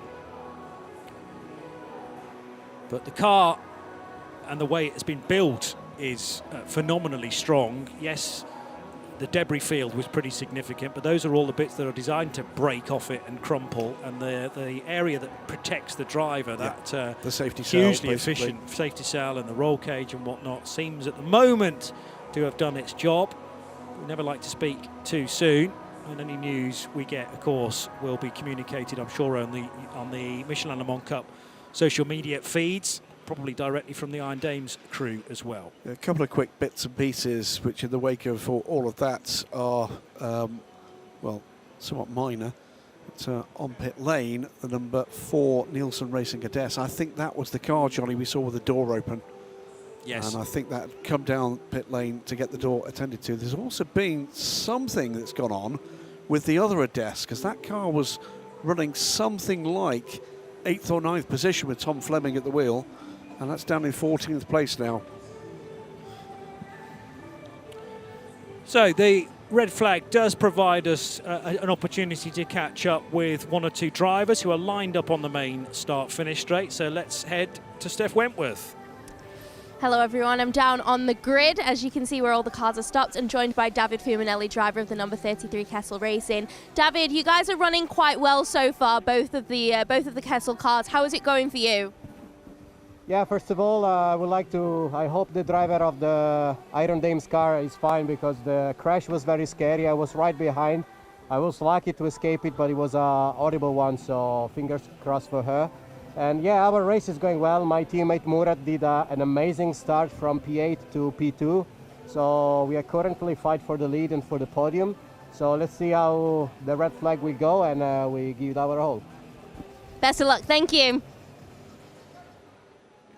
That is exactly what you expect from David Fuminelli, and he had the, well, let's not call it the best, the worst view of that. Of the whole incident ahead, yeah. Of close quarters. What David Fuminelli is, first and foremost, is a human being and then a professional racing driver, and he knows all about this. 47 minutes, by the way, on the clock as it continues to tick down. We'll wait for race control to give us any information about the state of the circuit protection. That will be the major issue at this point. You can see that the car has already been removed. There'll be a clean-up at that point. But is the damage to the wall at that part of the track? Yeah, what I don't know is whether it's tyre wall in front of Armco or whether it's a concrete barrier in behind, but it's not unknown for a concrete barrier to also become damaged as well. The tyre wall not particularly deep there, again, because of the lack of expectation of a car leaving the circuit, and it stripped away the front face of the tyre wall. There may have been more tyres in behind there, difficult to tell from that long shot that we often see coming out of turn 9 and down to 10, but that's the other thing, is that the medics have to be ready for a restart, and also the track has to be judged as safe by the race director. So all of that will be checked. Here's an opportunity, an hour and 15 minutes in, to look at what we've witnessed so far. It's quite a long list, with the cars getting underway smack bang on time at 20 past 6 for the first 2-hour Michelin Le Mans Cup race for the first time in quite some years. And down the inside, I'm afraid the carnage began quite early on, just the merest of taps, but then there was a second bit of contact there to the inside line of Lena Bühler from the pole position car, but it was a challenge down the inside that was subsequently penalised for Hugo Schwarzer. An ambitious manoeuvre. He wasn't quite fully alongside, and that rather nerfed the Bühler car into a spin, and then this was the fallout from it, including a fairly meaty T-bone on the approach to turn 3, which would account for Andrew Ferguson and Lewis Hamilton Smith's P4 racing car. Those that did get going then shed a fair bit of bodywork across the racetrack. The Team Virage car, without the prescribed line on the exit of turn 5, and this was unfortunate for Shahan Sarkissian, kissing the barrier on driver's left, but he was helped there, and that did damage to the rear of the Duquesne for the Lebanese driver, and number 31 out on the spot as well. That's Andrew Ferguson getting out of a heavily damaged front end for P4 Racing's number 27. Those that were able to make it back to the pits, some were fixable, others unfortunately not. Then this tripping over one another for the number 50 car, which was a recovering Lina Bühler of Switzerland, and the Motor Park AMG. Terence Woodward's had a quick race car here this weekend, but he was nerved from the rear, and that pitched his car into the spin between turns 12 and 13, and then he slapped the barrier on driver's right rather heavily. That buckled the steering, and he could go no further. Biogas Motorsport helped into turn 10, and as a result the Biogas Ferrari of Josip Maiola was very slow leaving the scene. This was the first of a number of drive-through penalties that were then issued, including for the earlier race leader, Hugo Schwarzer. After that move into the first corner on the opening lap, he was, I'm afraid, penalised, and there were one or two others as well, with penalties to be added to either the next pit stop or at the end of the race if another pit stop is not to be served. Colin Noble, who was put in for the opening stint of his race, has wasted no time at all. You wouldn't expect anything less from the Edinburgh man. And this clash into turn 4, which would put the Motor Park AMG a long way down the order. The Ades car number 4 we've spoken about, with the door that keeps flapping open. And at the moment, looking good for CLX Motorsport. Under this red flag, with just over 40 minutes to go, it's a 1-2. And a 1-2 for the renamed Cool Racing cars. They become CLX Motorsport for season 2025. 29 laps have been completed. We're not continuing to tick off the laps because all of the cars are stopped on the main straight here at Circuit de Barcelona, Catalunya. After our first red flag, let's hope our only red flag of the race, after a huge accident for the Iron Dames Porsche and for Marta Garcia. But CLX Motorsport have a 1-2 currently.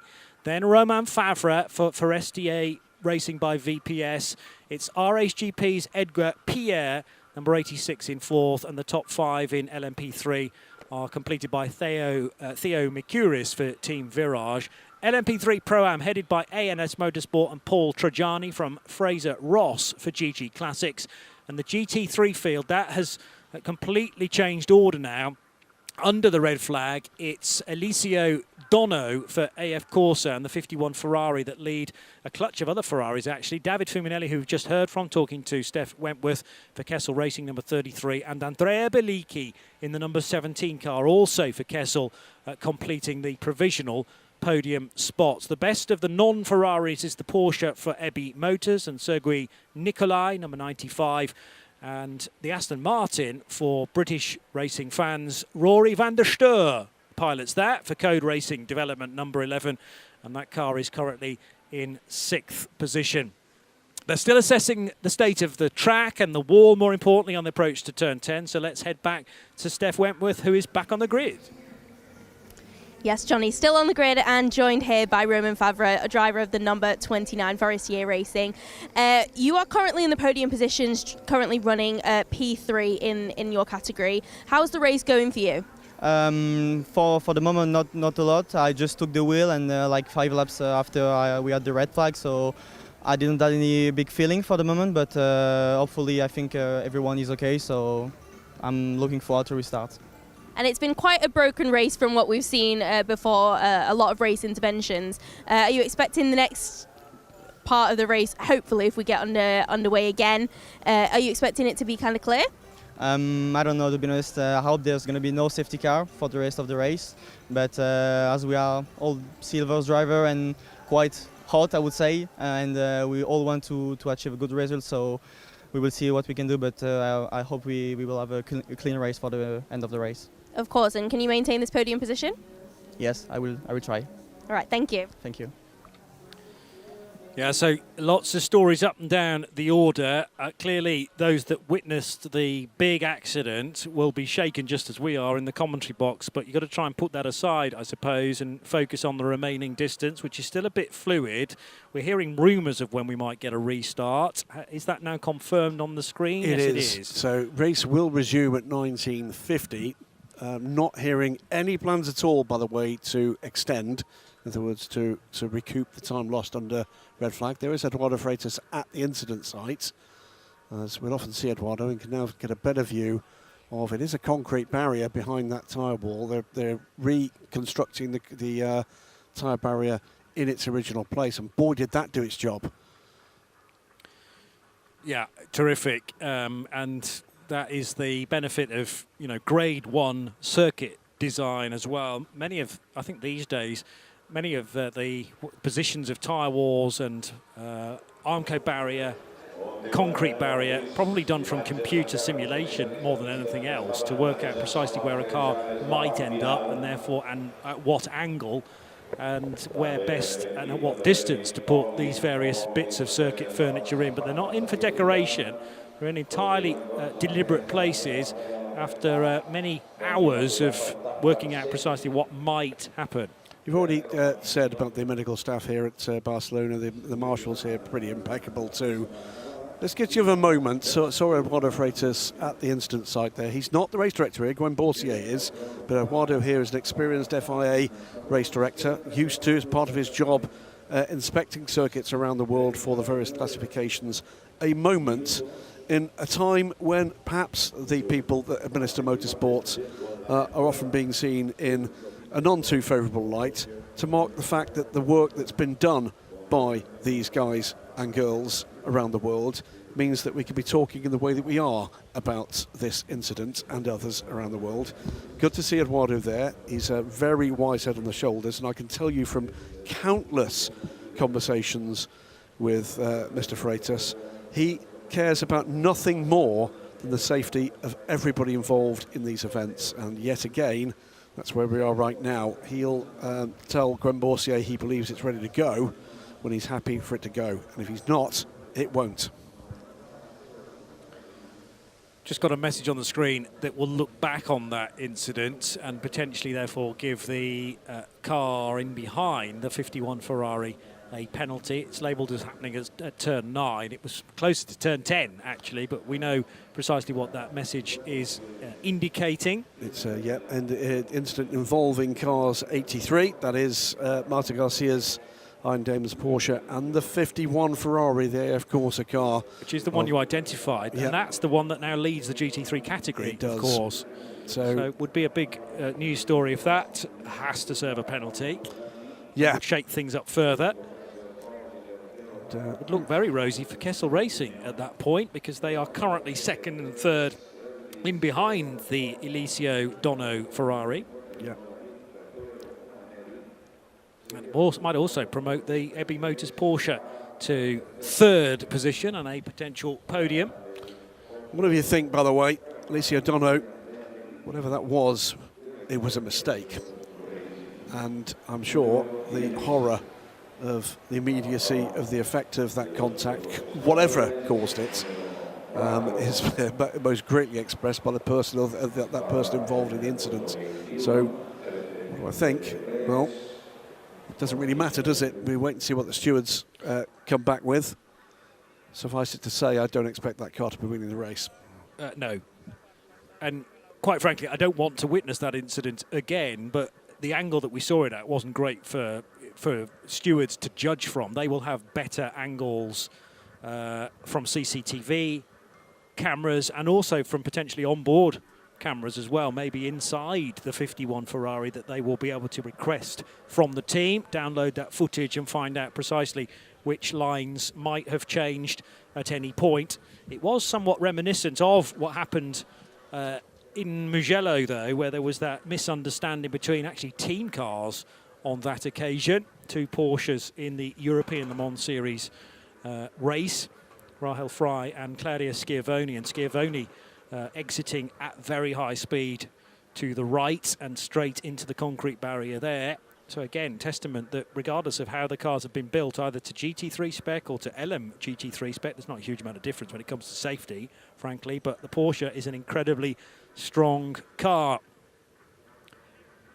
10 to the hour is when we're expecting a restart under the safety car. So that will be the cars leaving the grid, won't it? That will be indeed, and I expect to see at least one lap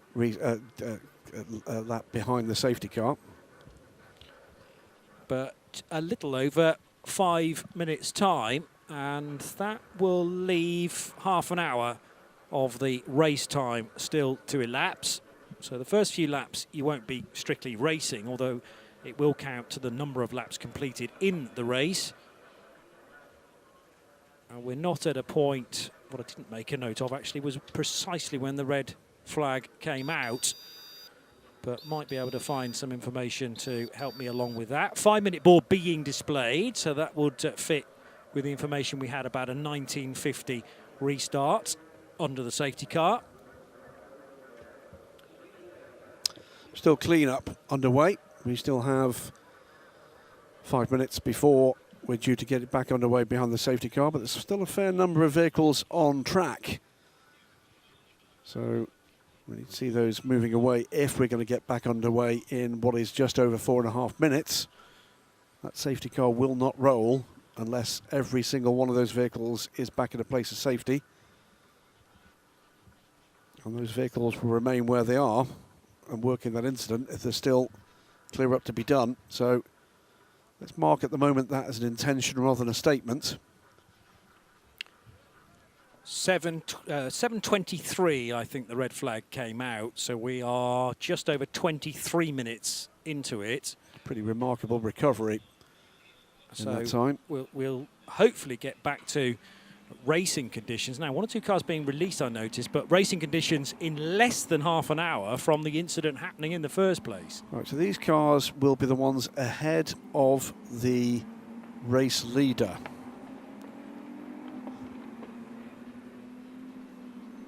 Okay.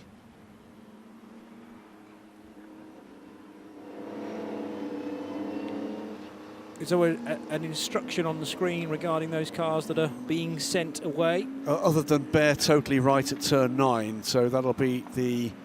There is still clear up on the left-hand side of the track. But were they the cars that were locked in between the safety car and the race leader, David Drew? So. I believe so. And what you don't want to do in those situations is allow cars to complete more laps than they are capable of, as in the road ahead just was not safe and clear, so just stop everybody on the main straight. But to make sure that the result isn't affected, you've got to then release those cars. This isn't a pass around as such, but it adopts the same philosophy. Absolutely, but I have to say, it's not always been the case. The behaviour of the field in that incident was impeccable. They were under control, under the red flag, immediately. Yeah, incidents like that do tend to focus the mind somewhat, and your discipline's maybe a tad better than it would be otherwise. I'm trying to recall whether or not the cars in the Michelin Le Mans Cup have the in-car marshalling system. What their principal way of hearing is on the radio. Yes. I know for a fact Ligier European Series cars do not. I can't remember, like you, whether I think there might be a bit of stuff on the dashboard. On this car, it'd be on the right side, it'd be on the left-hand side. Yeah. It has got the in-car. Just see above the steering wheel a red patch with R. That's the R from red flag. What am I talking about in terms of an in-car marshalling screen? It is linked to race control and will show in real time and GPS linked the flag that is showing either for the full circuit or where you are on the circuit. And there's a variety of reasons why that's a really, really good idea, and one of them is you've got no excuse.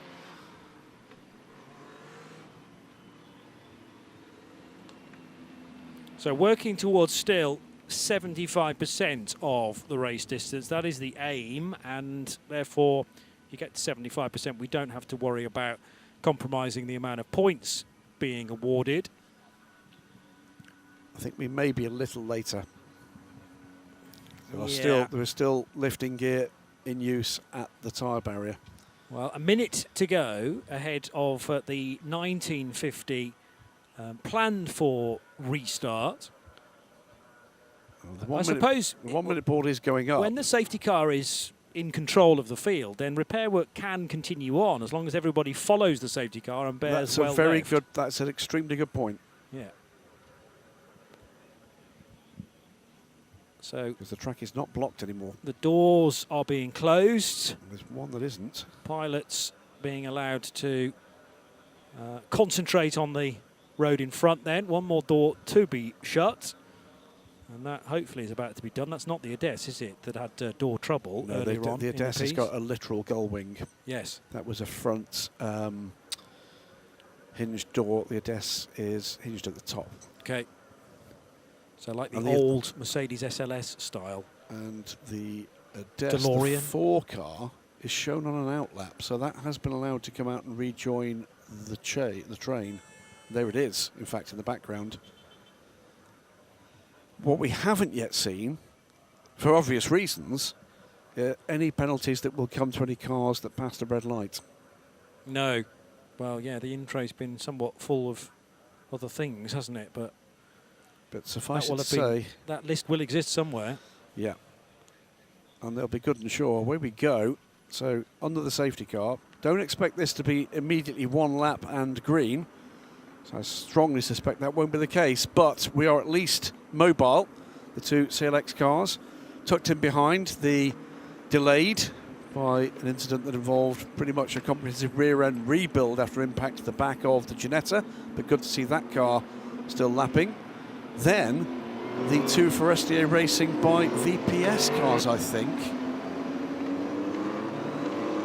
which is, or is it both the Forestier Racing cars? That is the 10. It's not the Forestier Racing car. I think it's the Racing Spirit Le Mans car, which is the same colour. Yeah, confusingly enough. Quite a lot of green and black cars this year. There we can see both the Forestier Racing cars. It's the 1, 2, 3, 4, 5th car in the train, and then the 8th car in the train. But quite some debut for that team.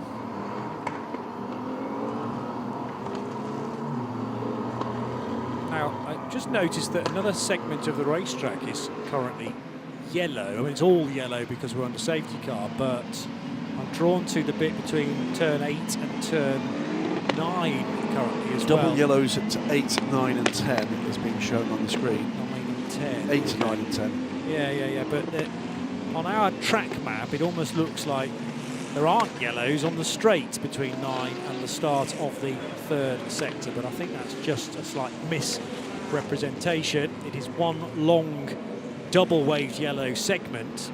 So from 8 all the way through to the incident scene and beyond, in fact, at turns 10 and 11. So one reason why this timing is important is we can achieve.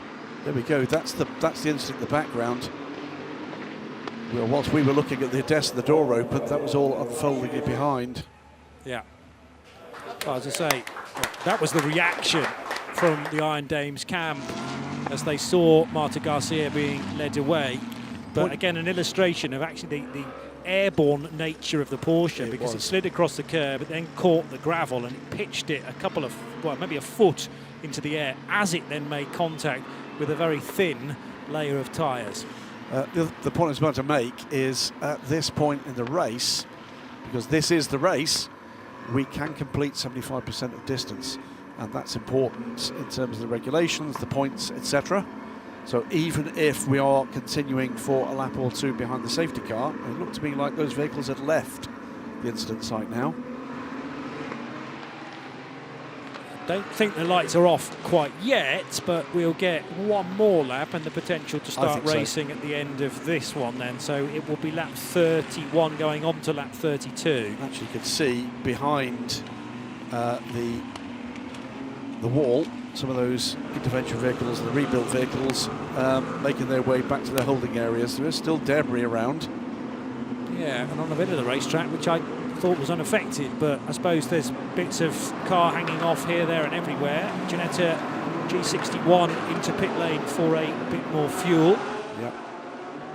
Well, this is early days for this programme. It's going to be Freddie Tomlinson getting out of that car. So At this point for the Ginetta, their race was effectively over competitively in race terms, not in terms of the performance of the car, very early on. They'll be in learning mode, without a doubt. Much the same for the Nielsen Racing Ades. It's very early days for these programmes. In terms of the relative pace, I think they've got good reason to be reasonably encouraged. Both will need more of that pace. But history tells us that they're likely to find it.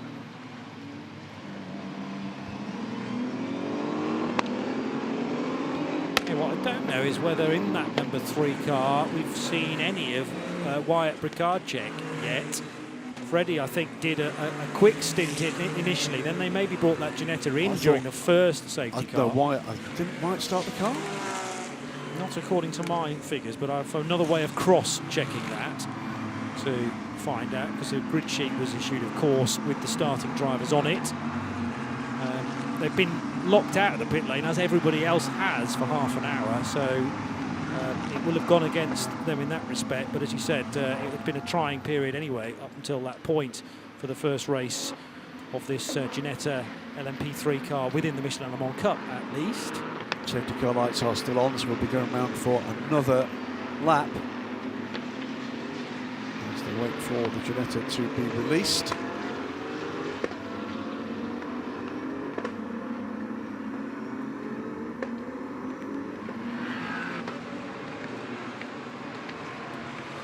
I think we'll be released to the back of this queue. I don't think we want to be running ahead of this group in case the cars are released. That's smart thinking. So car number 3, was started by Freddie Tomlinson. Okay. So that's the first driver change that we've had, and obviously under normal circumstances, Bricardchek now won't be in the car for long enough, possibly to score points, but they're not going to score points anyway. They're in the LMP3 category, but down in 16th spot. So perhaps more important to get a bit more seat time for Freddie, nevertheless. Although he's been involved in the development of that car. Freddie's been around this programme for quite some time. Freddie nowadays is getting aboard pretty much everything new from Ginetta. He and Mike Simpson, who it's rarer for Mike to do any racing, but Mike now the motorsport director at Ginetta. But he also does a lot of development work because of his experience as a driver as well. Indeed. And massive success in his past. By the way, great to see them, and with Deco Engineering giving LMP3 another good old go. We're now, what is this, the 11th season of LMP3, and it was Ginetta that kick-started it, of course. Every car in the initial season in 2015, bar one entry at the very last race for the first of the Ligiers, was a Ginetta. And Charlie Robertson and now Sir Chris Hoyne. If you're watching and listening, Chris, hope you're as well as you can be. We miss you in the paddock. And what a champion he was in every single sense of the word. We're going to go racing at the end of this lap. The safety car's picking up speed. The amber lights have been extinguished on the Cupra. And David Drew now, the dictator of the pace, with Pierre-Alexandre Provost in behind. They'll be looking to avoid a Jota-type incident at the restart of this race and to stay well clear of one another. And they do exactly that, heading into turn number 14, onto the main straight. Similar liveried cars in behind. Romain Favre running in third position in car number 29. Edgar Pierre for RACE GP's a few cars back. In fact, it's that one that's jinking to the right to try and pick up the toe. Yeah, the third car in this is not in contention. I think that's the 10 car, which is laps down, 22nd place. So the cars behind will be looking to get through as quickly as possible. The second green and black car is the third car in the order. Romain Favre. And now with every move of the wheel for Edgar Pierre, it's Theo Mercouris who is reacting in the team Virage car. So Virage, the yellow and orange and black for the Bedfordshire man. And he is trying to force a mistake from Edgar Pierre. Yeah, the slight complication is that number 10 car, which is lapped down We've had that a few times already this weekend. That's it moved out of the way, metaphorically speaking, for Romain Favre. So the Forestier Racing by VPS now has clear line of sight of the two CLX Motorsport cars. Yeah, in his cars 92, 6 and 29 are under investigation for crossing the pit exit rear light. That is the third place car overall. The number 6 car is the 7th place ANS Motorsport car, and number 92 is the 6th place Forestier Racing by VPS. It's that little group that is under investigation. Just checking back here, remarkable turnaround in fortunes for GG Classics. The 58 car leads LMP3 Pro-Am. Yeah, that wasn't the order as they were sitting there on the grid. I thought Fraser Ross, he was behind Paul Trajani, who's just pitted for ANS Motorsport. That must have been a drive-through for car number 84, or was it longer time? No, it's 1:41. Yeah, so what was that's that? Not long enough for it's not long enough for a mandatory pit stop. This could be a completely remarkable result for GG Classics. If that's a real position, a team that, to be blunt, in their first season in the Michelin Le Mans Cup were pretty much nowhere, to turn that around to this would be a big wow. Fastest lap of the race, meanwhile, in clear air, David Drew, 1:38.685. Car 29, the third place car, is under investigation for crossing the white line at pit lane entry.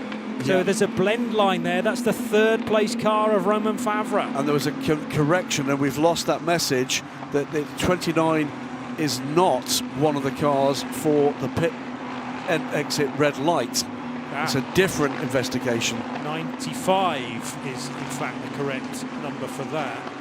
So the red light cars breaching the red light, giving you in the number order, 6, 92 and now 95. Yes. The 29 car is under investigation, yes, for a different breach of the regulations by crossing the white line on the way into the pits. And 3 more under investigation are the 71, the 66 and the 88 for safety car infringement. That is the 2nd, 3rd and 4th place cars in LMP3 Pro-Am. I think they were 3 of the cars that did that wave by. Down the inside, a potential move. Is that Theo Mercouris in 16? Yes, it is. And he's just picked off Romain Favre. Or is that no, that is the 90. No, it's not the 90. It's not the 29 car, is it? So who's that having a battle with Mercouris? Charles Roussin in the 2nd of the Forestier Racing by VPS cars. Also, finally, on the current list of woes, it's the Gebhardt Motorsport car of Oscar Tuño that was dealt the penalty for that collision with the Motorpark AMG. And indeed, cars 6, 92 and 95 drive-through penalties for the pits exit rear lights. Red light, rather. So the 6th, let me have a quick look. 6th, 8th, and where is the 95 car? 95 is a GT3, EB Motors, Porsche. And the 3rd place car, therefore, in GT3 are all going to be getting a drive-through penalty. So that's a significantly placed GT3 car and 2 reasonably significantly placed LMP3 cars. Another fastest lap of the race for David Drew, who's looking to put this one to bed. We've got yellow at turn 10 now. Whilst that happens, I'm hunting around for anything related to car 84, Paul Trajani's car. Can't see anything for a penalty. It's the 62, is that Breton Racing? That's his Breton Racing, and that might well need intervention as well. So it's gone too deep into turn 10 by that big grandstand at the end of the long straight and is now stranded. Got precariously close to the edge of the grass creep, but then dropped both wheels. Oh, it was a spin, in fact, and then on the rejoin, can't get the steering lock to steer it out of the gravel track. He was basically firing it back up by the look of things. Dane Aronson, I don't think is going to get out there without assistance.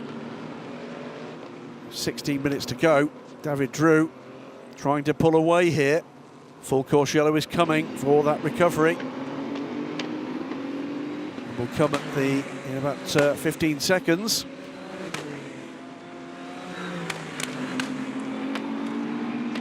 It certainly has been topsy-turvy stuff, hasn't it?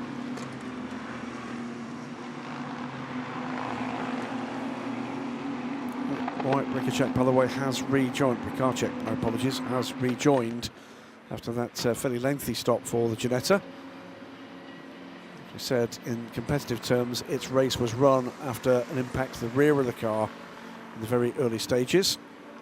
Sen Navarra, or Renault equivalent, I think, in this case, attending the incident with the Breton racing car. Under 15 minutes to go, Johnny. CLX Motorsport 1-2, Forestier Racing 3rd, RHGP Team Virage, 23 events racing, CD Sports, the second of the RHGP cars, Reiter Engineering's lead car at the top 9, and then our race leader in LMP3 Pro-Am, but that's a car under investigation. As so many of them are. I still cannot find a reason why Paul Trajani needed to pit, as in he had to serve a penalty, so I think that was more likely to have been a car problem. It was crucial at the time because Trajani led the LMP3 Pro-Am part of the race. That's now in the hands of Griffin Peebles, by the way, number 66 Rinaldi Racing in front of Fraser Ross. Just taken that place. For the full course yellow, just hopefully. Before the full course yellow, but as we said, both the Rinaldi cars are in a small group under investigation for safety car infringement. 62 car has been towed to a position where he can rejoin and will do so, so we should get back to green flag running very quickly. Well done, marshals. It was the... Did you mention the biogas Ferrari being involved with that incident that involved the spin and the 62 car? Oh, right, so that must have been leaving the... But I don't think... We only saw the aftermath of the spin. Yeah, we didn't see any contact. No, we didn't. That's why I thought it was worth mentioning. So the biogas GT car, which has been in the wars at that corner anyway through no fault of its own, but Josep Maiola, when he was driving that Ferrari, came to a near stop. That was the incident involving the 17 Kessel car, was it not? Yes. And now fellow Spaniard Marc Carol Ibarra has taken that car over and could be potentially to blame for the spin of the 62. But as I say, very difficult for us to work that one out because we didn't actually see the contact, only the resultant spin. That's another team, by the way, Biogas, who had a pretty dreadful, torrid time last season, but are sitting at the moment in 3rd place in this class. Yeah. Just shows you a full year of experience and you can come back in that second season syndrome much better. And their local track, remember. True. It's most likely to be a track they've got experience in. Indeed, agreed. There's damage to the front of the 62. We will be removing full course yellow at 20:08. In 30 seconds, we will be removing full course yellow. 12 minutes to go in the race at that point. Looking good at the moment, Johnny, for CLX Motorsport. The damage on that 62 rather suggests it's run into something. So did it run into the Ferrari? We will be removing full course yellow in 10, it does. 9, 8, 7, 6, 5, 4, 3, 2, 1. Full course yellow removed. 12 minutes to go and we're back to green. Can we stay green until the finish of this thing, scheduled to be done at 8:20? That has not altered, even though we've had just less than 30 minutes under red flag conditions after a terrifying incident for Marta Garcia in her Iron Dames Porsche.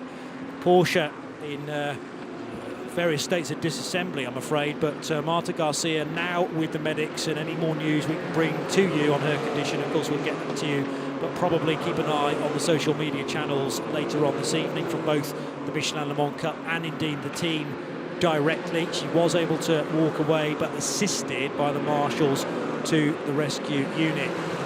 As we concentrate on the race, though, CLX Motorsport 1-2. 2.5 seconds the advantage for David Drew ahead of Pierre-Alexandre Provost and Romain Favre with Forestier Racing by VPS. Yes, that number 29 car has been flagged as a car under investigation, and it was an under investigation for crossing the white line on pit lane entry. Still waiting for a potential decision on that. No further action regarding the incident recently between the 23 Ferrari and the 62 Breton Racing LMP3 car at turn 10 though, so we can scratch that one from our long list.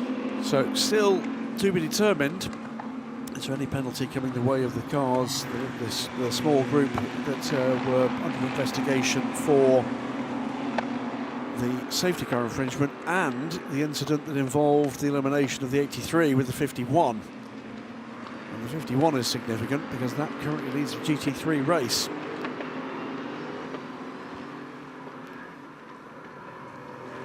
.10 to go.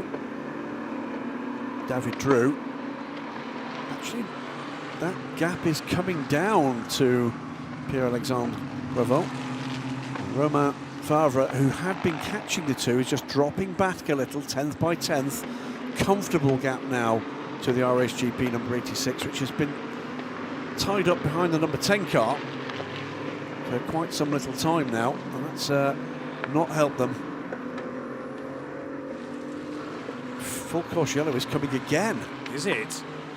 I'm not entirely sure why that is, but yeah, prepare for that in 30 seconds time, 11 minutes past 8 o'clock. I thought I'd mislaid that list of cars for the safety car infringement, but I found it again. So it's 71, 88 and the 66 cars. We've fleshed out precisely which ones they are.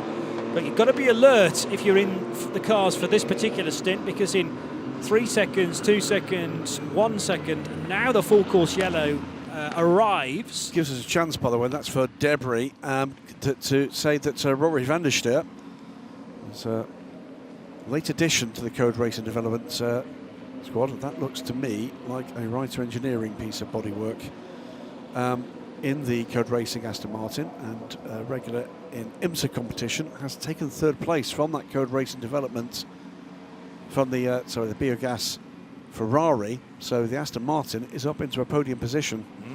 Another team on their debut in a potential podium finish. Both Rinaldi Ligiers have now gone by the GG Classics car. There's still Ligier 1, 2, 3. Tom Fleming, by the way, in the lead of the pair of Ades, is with that group. It could, of course, get better still for Code Racing Development and indeed Kessel Racing, because Eliseo Dono's car is still under investigation for its part with the Iron Dames incident. Green flag's back out again. 7 minutes and 40 seconds still to go in this rather stop-start affair. A long look up the inside there on the Aston Martin. So that was from Mark Carroll in the Biogas Motorsport car. They could yet sneak onto the podium at their home race. Just an altogether more complete performance from Biogas after really struggling, it seemed, to understand the car last season. But they'll be visiting pretty much the same tracks with the change this year, of course. Mugello, Silverstone is where we get to. And that's one that's proved been viewed positively by pretty much all of the teams. Going back to the UK for the first time since 2019. And yes, the round that the Michelin Le Mans Cup will miss out because of the 2 races that take place at Le Mans is Imola in July. So they'll not go to Italy this year, but they do go to Spa in August, the UK in September, and Portimao in Portugal at the end of the year in October. I know all of our French colleagues in the TV team and LMEM and around the paddock are looking forward to the world-renowned British cuisine for that weekend. Everybody loves fish and chips. We'll point them in the direction of the least dangerous burger stand. Tricky. That is very tricky. 6 minutes to go, and Sergei Nicolay has just done the best lap in GT3, in fact. Wow. So the Ebby Motors car is pushing on in style. That car was also on a list of vehicles being investigated, wasn't it? Trying to get onto terms with the Castle Racing number 17 now in the hands of Andrea Belicchi. Great to see Andrea back in the saddle. It's been a while. Last time I saw him, he was in a TCR car to support Bill for another race we were covering. But many years. An LMP1 driver of no small repute. That was Tom Fleming, just being overtaken by Max van der Snel. So the Nielsen Racing DS just dropping back a little in the hands of Tom Fleming. Obviously getting cooler now as we head towards sunset time, and some terrific lap times coming through. Theo Mercouris, Artur Rodjan, Adrian David, they're all setting personal best. Julien Omrion has just set the best Pro-Am time. Arguably, he deserves to be in a fully pro car, but the way that the deal's worked out in the 98 car, Julien Omrion, who's a multiple champion, is doing excellent work. 138.9, that's possibly, no, it's not quite as fast as the CLX Motorsport car, the 97. Well, I can tell you, Julien Omrion, spoke to him yesterday, utterly delighted with having pulled 2 late deals out of the ether. He was one of the nominated drivers for the rookie test. He got to drive the Pure Racing Porsche at Bahrain. And at that stage, met with him and his father, nothing on the table. He's been a big part of the development process for this Ligier P325, and I'm sure his little black book has helped with deal here in the Michelin Le Mans Cup and in the European Le Mans Series out of pretty much nothing just days ago. So delighted to see that. He was succeeded, by the way, as champion in the Ligier European Series a year or two later by Theo Mercouris, and he sits at the moment in 5th. And pushing on, and that's gone wide. I think that was one of the Ades.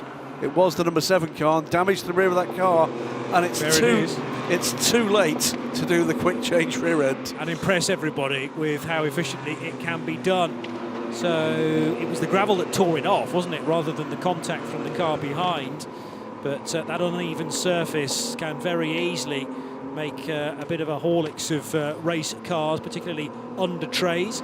Car 51, our race leader in GT3. It's a stop-and-go penalty for causing the collision.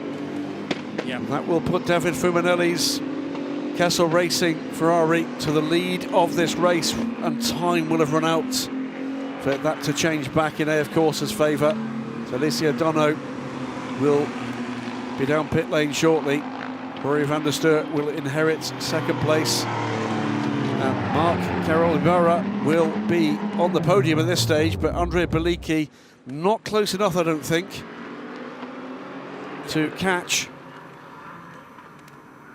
Code Racing, by the way, Rory van der Steur is going to have to hang on in there because he's on a final warning for track limits. but as far as the decision is concerned regarding the 51 Ferrari, we were rather expecting that, and the scope for the podium positions within GT3 to change. It's always the ideal that you can get that changed before we actually do the podium presentation. David Drew leading in LMP3 by 2.4 seconds. Rinaldi Racing's Griffin Peebles now has the cushion of an LMP3 car without the Pro-Am bit behind it. Just past him, yeah, so he's up into 9th place and he's going very well indeed. So Bence Valent, the Hungarian, has just been overtaken by Griffin Peebles. That will give Peebles some breathing space over Felipe Fernandez-Laza, one of only a couple of golds in this race. The 71 car then for Rinaldi Racing. They can get a 1-2 finish potentially for the German squad, the very Italian-sounding German squad. GG Classics and Fraser Ross, who led not that far ago, are still on course for a podium. Car 29, 3rd place car, is going to be getting a penalty, 10-second time penalty for crossing the pit entry white line. That will not at this point cost them quite a podium finish, but we'll keep an eye on that. As we get into what we're closing in on the last lap of the race, let me just read a statement I've just received from the Iron Dames. Following a heavy incident on track during the Michelin Le Mans Cup race at Circuit de Barcelona, Catalonia, Marta Garcia is currently on her way to hospital for precautionary check. She is conscious, undergoing all necessary examinations. We'll keep you updated as soon as we have more information. Good luck, Malta. In the best possible hands, though, and after a check, I'm sure, on the medical centre here, taken much closer to a hospital nearby where they've got much better facilities. May even stay in there overnight just to be sure, but good news that she was able to get out of the car so swiftly. So Roman Favre needs this last lap to be a cracker. It is the final lap. It's the fastest lap of the race on the penultimate lap from the second place CLX Motorsport car. They look to be heading for a 1-2. What a start for the team. I'm pretty sure, unfortunately, the 51 car's been retired. They were in no hurry to get that car back again into the race. It had gone up on the jacks and It's gone back out. It has returned, right? Yep. It was in a 45-degree angle. I mean, that was a stop-go penalty, but it was sitting there for well over a minute, I think. Anyway, it is rejoining the race now as we focus on these remaining battles, and to the inside line, Pierre Edgar. That's a remarkable recovery from the 50 car. That car, which was stone last on lap 1. It's got two phenomenally quick drivers in it, including Matteo Quintarelli, but also Nina Rula, who must be wondering what on earth she did heading into this race to had all that bad luck, and plenty of people attacking her from all angles. But it's going to be an excellent first race for the renamed CLX Motorsport crew. David Drew brings the 97 car across the line in the dwindling twilight of these top two here at Barcelona. Pierre-Alexandre Provost completing the perfect result for the Swiss squad, and it's for SDA Racing by VPS, Roman Favre, number 29. Now that car is still under investigation. No, that's been sorted. Fine. They've just added the 10 seconds, so he is confirmed in third. Hangs on to the place, He no does. less. So that's testament to the gap that Roman Favre was able to build up, and the 29 car hangs on to the podium despite Matteo Quintarelli's best efforts in the number 50. That's Griffin Peoples taking LMP3 Pro Am. I think there is still something outstanding on that car. It's a Rinaldi 1-2 in LMP3 Pro Am. So yes, I mentioned that a few moments ago. Terrific result. GG Classics, well, I think on the road lost out to More Motorsport, but that's also potentially been corrected, because briefly GG Classics was behind the Van der Snelle car, but is put back into third position, car number 58, Fraser Ross. A terrific effort there, waiting for the GT3 win, which crosses the line now, and David Fuminelli in car 33 will complete that with Murat Churadoroglu. Good job I said that rather Very than much. you. We're still waiting though for the Code Racing Development Aston Martin, which is home now. And for the home crew of Biogas Motorsport, the two Spanish drivers, they're going to lose out on... It changes because Yeah, it they've does been change. penalised. Yeah, It's a precisely. Kessel 1-3. Yeah, so it's Kessel first and third, and the corrected result. Well. A job to keep up with a lot of those penalties, which were being dealt with in the very closing stages. And what the stewards try and do is make sure their decisions are done within the race. But it's tough at times. Full marks to everyone involved. That's the realisation at Kessel that they've got the third place. I'm hearing from our team that they've prepared the darkened room for us to lie in for about 45 minutes after that one, Johnny. I mean, there was a lot going on that I will only discover by about Wednesday of this forthcoming week, I think, because you had to have eyes everywhere.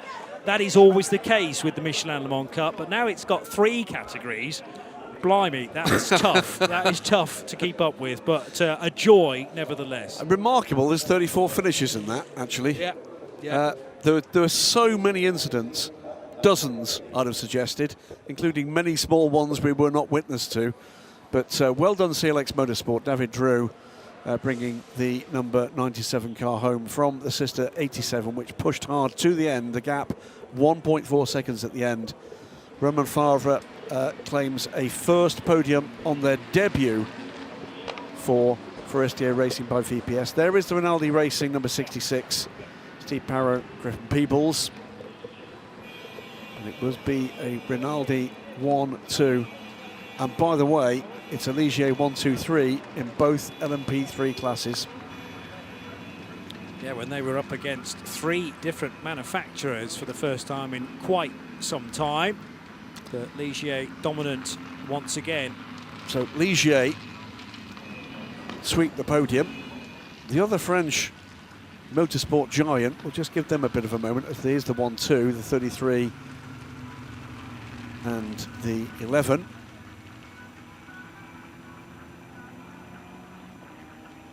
But with 2 Ferraris, 296s, think the 11 car has gone the wrong way, because this is where we go further cars onto the podium.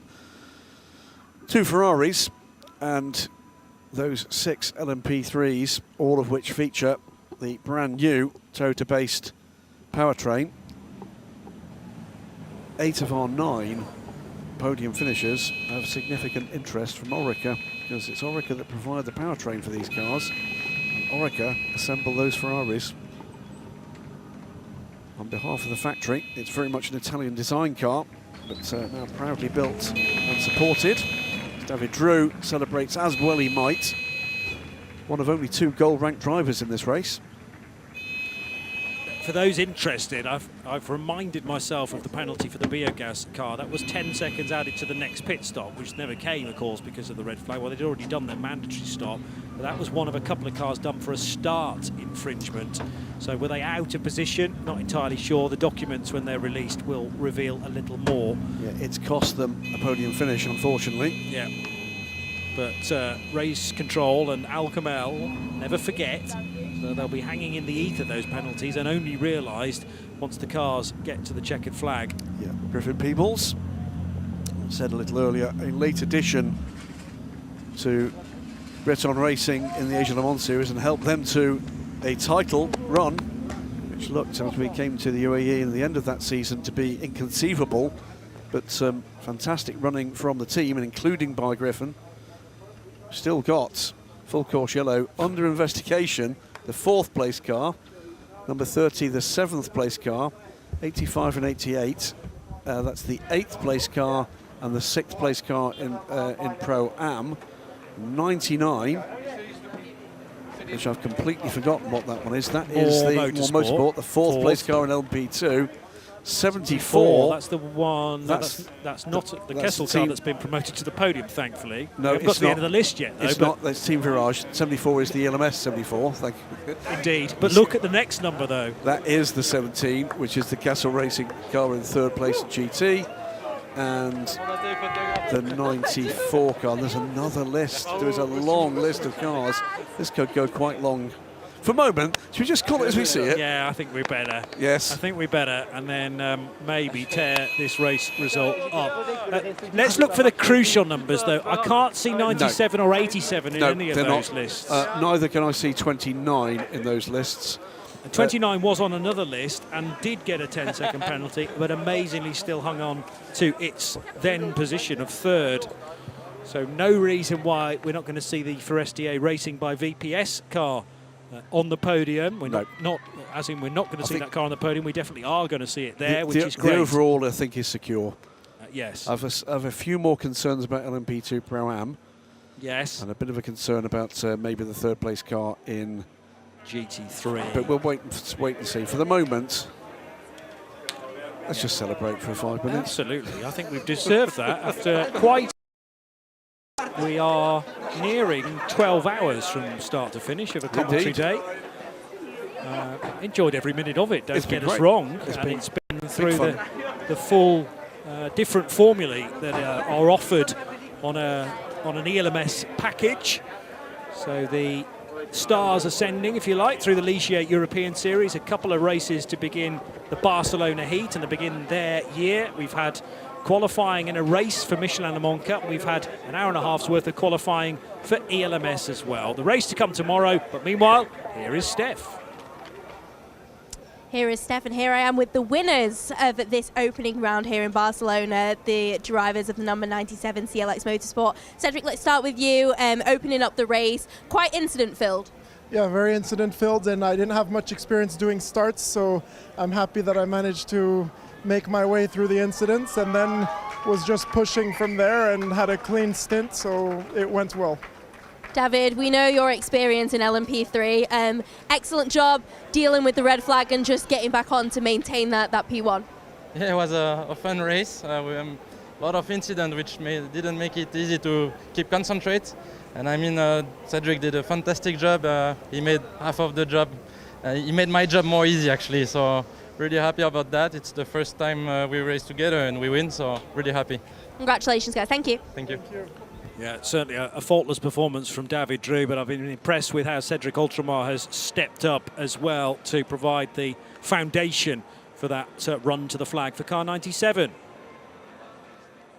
At 6:20 this evening, this early evening, the Michelin Le Mans Cup got underway for another year of relentless action. We didn't have to wait long for the first major incident either, as they all descended upon turn one at once, 42 cars, and this was the nightmare scenario, a spinner right at the front of the field, but thankfully Lena Boulia's car spun to the outside of the circuit. She could have done not a great deal about that after being assaulted by Hugo Schwarzer in the R-Ace GP number 85. He would be subsequently penalised for his part in that, but it meant that the recovery drive would commence for car number 50. All sorts of stuff kicking off in the mid-pack, including a fairly meaty T-bone, which would finish off the P4 racing car of Andrew Ferguson, and latterly the 26 car, which did limp its way back to pit road. One of the many Team Virage cars also involved later on in the lap. The gold number for the 74, which Samir Ben brought eventually to the line. Shahan Sarkissian off the road after he was helped on the exit of turn 7 as well, doing significant damage to the back of car number 31. I was amazed how well it seemed. Andrew Ferguson took that, thumbs up to the marshal, and sadly straight into spectator mode for the remainder of what we hoped was going to be a 2-hour race. We didn't quite get the full 2 hours of green flag action. More on that in a moment. But various bits of bodywork stripped from cars as the contact continued. This Ferrari on Ferrari action down at turn number 10, which would bring the Biogas Motorsport car to a halt. Biogas would latterly flirt with the podium, but unfortunately in the end finished 5th because of a relatively late race, 10 seconds that was added to the race time, in fact, just after the checkered flag because of a start infringement. Down into the first corner, overcooking matters, battling with Colin Noble. That car took to the escape road, as you are told to do. Then side by side, twice in fact, between the Gebhardt LMP3 of Oscar Tuño and the Motor Park Mercedes AMG that started the race from pole position. Now look in the background, really frightening moment for Marta Garcia, who has headed to a local hospital this evening. Her Porsche spearing right after contact from the number 51 Ferrari. Very high speed, and the track not really designed for a car to head in that direction. The fire was very concerning as well. But the Spanish racer in good hands this evening, and keep an eye on the Iron Dame social media feeds for further updates as we head into early evening. Various other cars battered and bruised. There was a lengthy red flag of just under half an hour, but it meant that because it was about 27 minutes in duration, we could still get to the 75% race distance and award full points. And whilst all of this was happening, CLX Motorsport were getting into a great position to be 1 and 2. Flashing the lights in celebration then, David Drew across the line, ably assisted by Cedric Ultramar, and the 87 car of Alvis Rodea and Pierre-Alexandre Provost make it a perfect result for CLX. In LMP3 Pro-Am, it's a Rinaldi Racing 1-2 as things stand, and Kessel Racing get a 1-3 finish in GT3. So much going on in that race. We just about kept up to date, and with full course yellow potential infringements still being looked at, quite a long list of cars that could still have their positions altered. But it did appear that the CLX Motorsport duo are in the clear. It does indeed. 97 from 87, 1.4 seconds the gap after 44 laps completed for SDA Racing on their debut in this competition. Finished 3rd overall, the 29 car. Rinaldi Racing 66 beats the 71 car in a 1-2 for the German squad in LMP3 Pro-Am. GG Classics best results of their young career in LMP3 by far, completing the podium. We go down through the LMP3 Pro-Ams and the LMP3 cars that were delayed, a number of them, before we get to the lead car in GT3. 24th overall for Kessel Racing's number 33 car. The 17 car from Kessel, 3rd, and it's the Code Racing Development Aston Martin, 2nd on the podium.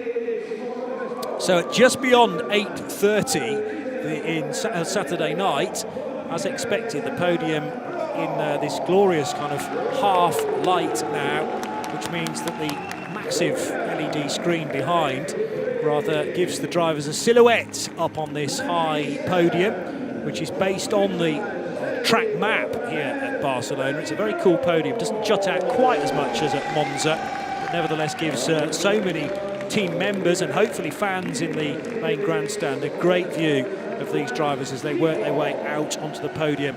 And it will be the national anthem of Switzerland that we hear for the renamed CLX Motorsport. Congratulations to David Drew and Cedric Ultramar.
So the rebranded Cool Racing, now CLX Racing, win on their debut, as indeed did Forestier Racing by VPS on their debut.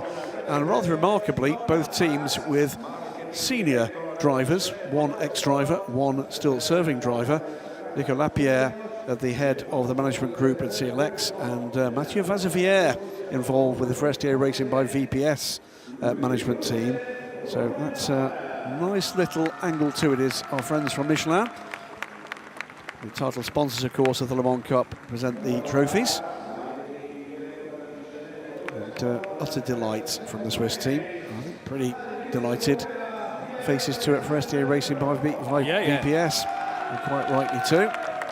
Well, when you looked at the grid order of today's race, there were a number of other teams potentially that you would have called to be podium finishers with the greatest respect before Forestier Racing by VPS, but we should start to take them seriously now. Well, we should also add, by the way, the fourth place car is another debuting team, 23 Events Racing.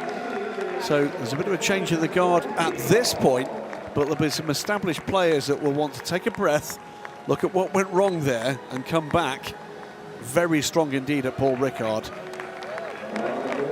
And when you think that the 50 car that was started by Lena Bühler, she was spun, stopped, potentially out of the race. Now, safety cars and the red flag brought the 50 car back into contention. But they are two very quick race drivers and definitely on for a good season if they can avoid any of those stoppages that hopefully we will be without for the future races. A lot of champagne bottles getting absolutely slammed off the base of that podium. That's the best way to get the cork flying.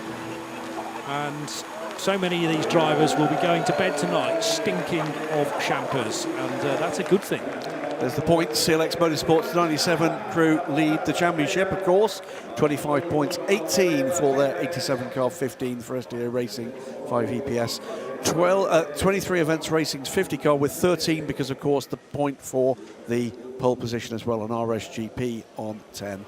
There is the driver's points after just round one. Remember, it will be the race in the south of France in about a month's time. So Paul Ricard, and an awful lot of these teams have got plenty of form there. Well,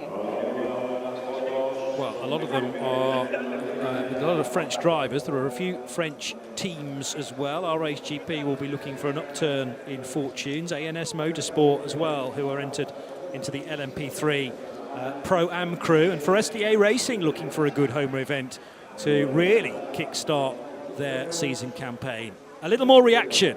Let's head back to Steph. And joined by the winners of our brand new category, the LMP3 Pro and the number 66 Rinaldi Racing. Congratulations, Steve. Let's start with you. Really, lots of incidents, lots of interventions throughout the race. Was that difficult for you to manage? Oh, the first 2 laps were crazy. Yeah. I have to stay away from all this carnage, and then it was quite okay. And then he did such a great job here. He's so fast, this kid. Yeah, unbelievable. It's my first victory ever. Griffin, you brought it home perfectly. Yeah, I mean, before the red flag, we were a little bit behind with the problems when we came out of the pits. Some of the cars in front of us got in front of the safety car, some of us were behind, so we were sort of split in half with our pack. But then with the red flag, we all grouped together when we had the pass around again. So then I just tried to focus as much as possible, pass all the traffic, a few moments, but car was really quick and managed to overtake all the cars I needed to and pull a bit of a gap and brought it home. So I'm really happy. Congratulations, guys. Thank you. Thank you. Thank you. Well, certainly a question in my mind as to whether Steve Parrow had won a race ever before, and he rather suggests not. He did, and it was great for him to give credit to young Griffin Peebles. I think that's a kid we're going to be seeing a lot more of. Good stuff from GG Classic. Stayed out of trouble, and were on the pace where they needed to be on the pace, and that was the key today, Johnny. Not to be on pit lane when you didn't need to be, or indeed off track when you didn't need to be. And it is a 1-2 for Rinaldi Racing, the 71 car. Felipe Laza, Stefan Aust, who brings that Carrera branding to the car. There is no Graham Goodwin connection, by the way, with GG Classics. I mean, it would be an initiative that you'd be wise to get yourself involved with. At this point, with their uptick in form. Well, yeah. You know, start to ride the crest of the wave a little bit. And we're about to hear, I think, Johnny, the national anthem of Germany. Correct, for Rinaldi Racing. Runner of many cars, GT-wise, but only in recent years have they got into prototypes. Cracking result, here we go.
Not entirely convinced the strings were tuned to the rest of the orchestra for the first bit of that national anthem, but which is strange because it was a recording. But anyway, we got there in the end. I'm pretty certain that's the first time we've ever had an Australian team on a podium in the Michelin Le Mans Cup. I'm prepared to be corrected, and almost certainly will be. It's not a bad shout. I mean, there haven't been that many of them, but yeah, it's good to see that flag is represented here in Europe. There's some history, of course, with Australia. It visits there in the not too distant past for the Asian Le Mans Series. Indeed, down at the Bend. Yasser Shaheen, of course, one of the owners of the Bend, now in action in the FI World Endurance Championship with that branding all over his car.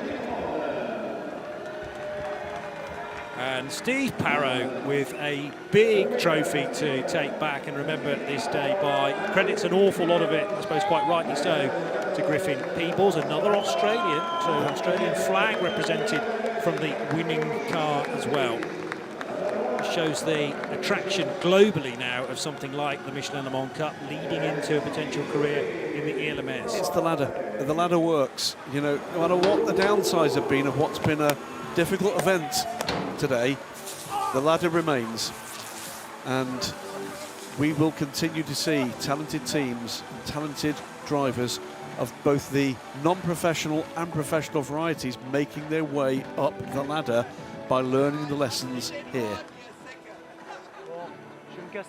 It's been quite the history for the Le Mans Cup in its initially GT3 only days. Gave us TF Sport into this competition. So a Rinaldi Racing 1-2, 66, getting 7 more points than the 71 crew who were also there on that podium. Stefan Aust and Felipe Fernandez. Larsa G Classics kickstart their Michelin Le Mans Cup campaign with a podium finish. More motorsport, the 99 car, one of many in a long list of cars still being investigated. Don't really want to single them out necessarily because there must have been about 15 cars that are still being looked at regarding what happened during the full course yellow. But Griffin Peebles and Steve Parrow, at the moment, the championship leaders heading for Le Castellet in a month's time. And remarkably, 4th and 5th in the championship, the two father and son combos, Yes. the Van der Snells and the Felbermeyers. Fabien Laverne and Romano Ricci from the R-Race GP entry within LMP3 Pro-Am are next. And the final category we need to look at then, podium in a moment, but first of all, the drivers from GT3. Joined by the winners of GT3 here, the number 33 Kessel Racing. Huge congratulations to you both. David, let's start with you. Really challenging race, really. Yeah, I mean, everything happened in this race, so we kept it safe. I have to give a big thanks to this man that made a brilliant start from P8 to P2. And then in my stint, to be honest, I just need to manage. Then the guy in P1 got a penalty. There was a lot of traffic. The P3 are really aggressive here, so it was a matter of bringing it home. And I mean, we couldn't start better the season, so I'm so happy for the team. Brilliant. Thanks, guys. Thank you. Thank you. And the man saying thank you at the end there, Murat Chura-Daraglu, who provided the foundation, as David Fuminelli rather put forward. A chuckle, I think, from Samantha Benes there, as there's a parting word, and the the Kessel Racing crew then head towards the far side of the podium. So Andrea Bellicchi and Lorenzo Innocenti in their number 17 Kessel Racing Ferrari. Next up for Aston Martin and the Code Racing Development duo, it is Philippe Saga, who began that race alongside his American teammate Rory van der Steur. And as you say, doing most of his racing previously in the US. It's his first time in Europe. I don't believe I've ever seen him race in Europe before. It was a surprise to see him on the entry list and delight to see him here. But these are our race winners. We've just heard them with Steph Wentworth, and they'll be going to the top step of the podium. The crew from the number 33 Kessel Racing car. And it will be a second rendering of the Swiss national anthem. Yes. Proud team from Switzerland. And doing battle again with everybody that's put in front of them. But, they do love to beat the leading Ferrari. And they've done that with pride today.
Congratulations to David Fuminelli and his mate Murat. I'll leave the surname for the time being. I've done okay with that for most of the day. I don't want to ruin it now. So the 33 Kessel Racing crew win from Code Racing Developments, Aston Martin, and Andrea Bellicchi, and the other driver in the 17 who began matters in 6 this afternoon, Lorenzo Innocenti, who is Monegasque. I hadn't realised that. Is that right? No, MON is different, isn't it? It's MCO normally for Monegasque. Innocenti's home country on the licence, MON. What's that about? MON. I thought it was MCO for a Monegasque driver. Well, we should have interrogated that earlier on in the piece. Many of you will be shouting now at your TV screens to say precisely where that is. Anyway, we will focus on the points in a moment or two, the full result as well, and then think about a further round of the Michelin Le Mans Cup. Remember, they'll all have a race or two races in the lead up to the 24 Hours of Le Mans as well, so quite a bit of racing action to be done in the first half of the race. Now, on certain entry lists, Innocenti is very simply labelled as an Italian, so MON's got me properly foxed. San Marino? No, surely not. And the other thing is, it's done to slightly different rules than I'm used to in the UK. Anyway, we'll come back with an answer in a month's time, if necessary. Kessel Racing will lead the championship by 7 points, with 25 over Code Racing Developments 18, and Kessel will also have a car in the 3rd position in the championship. Ebby Motors were there or thereabouts. They've made a significant step up from things like the 24H Series Championship to the Michelin Le Mans Cup. It's going to be exciting to see how they get on with Fabrizio Broggi and Sergei Nicolai, the 2 Romanians. And that does appear to be the flag of Monaco, half red, half white. So maybe I was right with Lorenzo Innocenti and MON from Monaco. So there you go, joining with Andrea Bilicki. It's been quite a day. My thanks to Steph Wentworth and to Graham Goodwin. We hope you've enjoyed it. Don't forget the ELMS race midday tomorrow. We'll see you for that. Bye-bye. In fact, I can tell you, before we do fully sign off,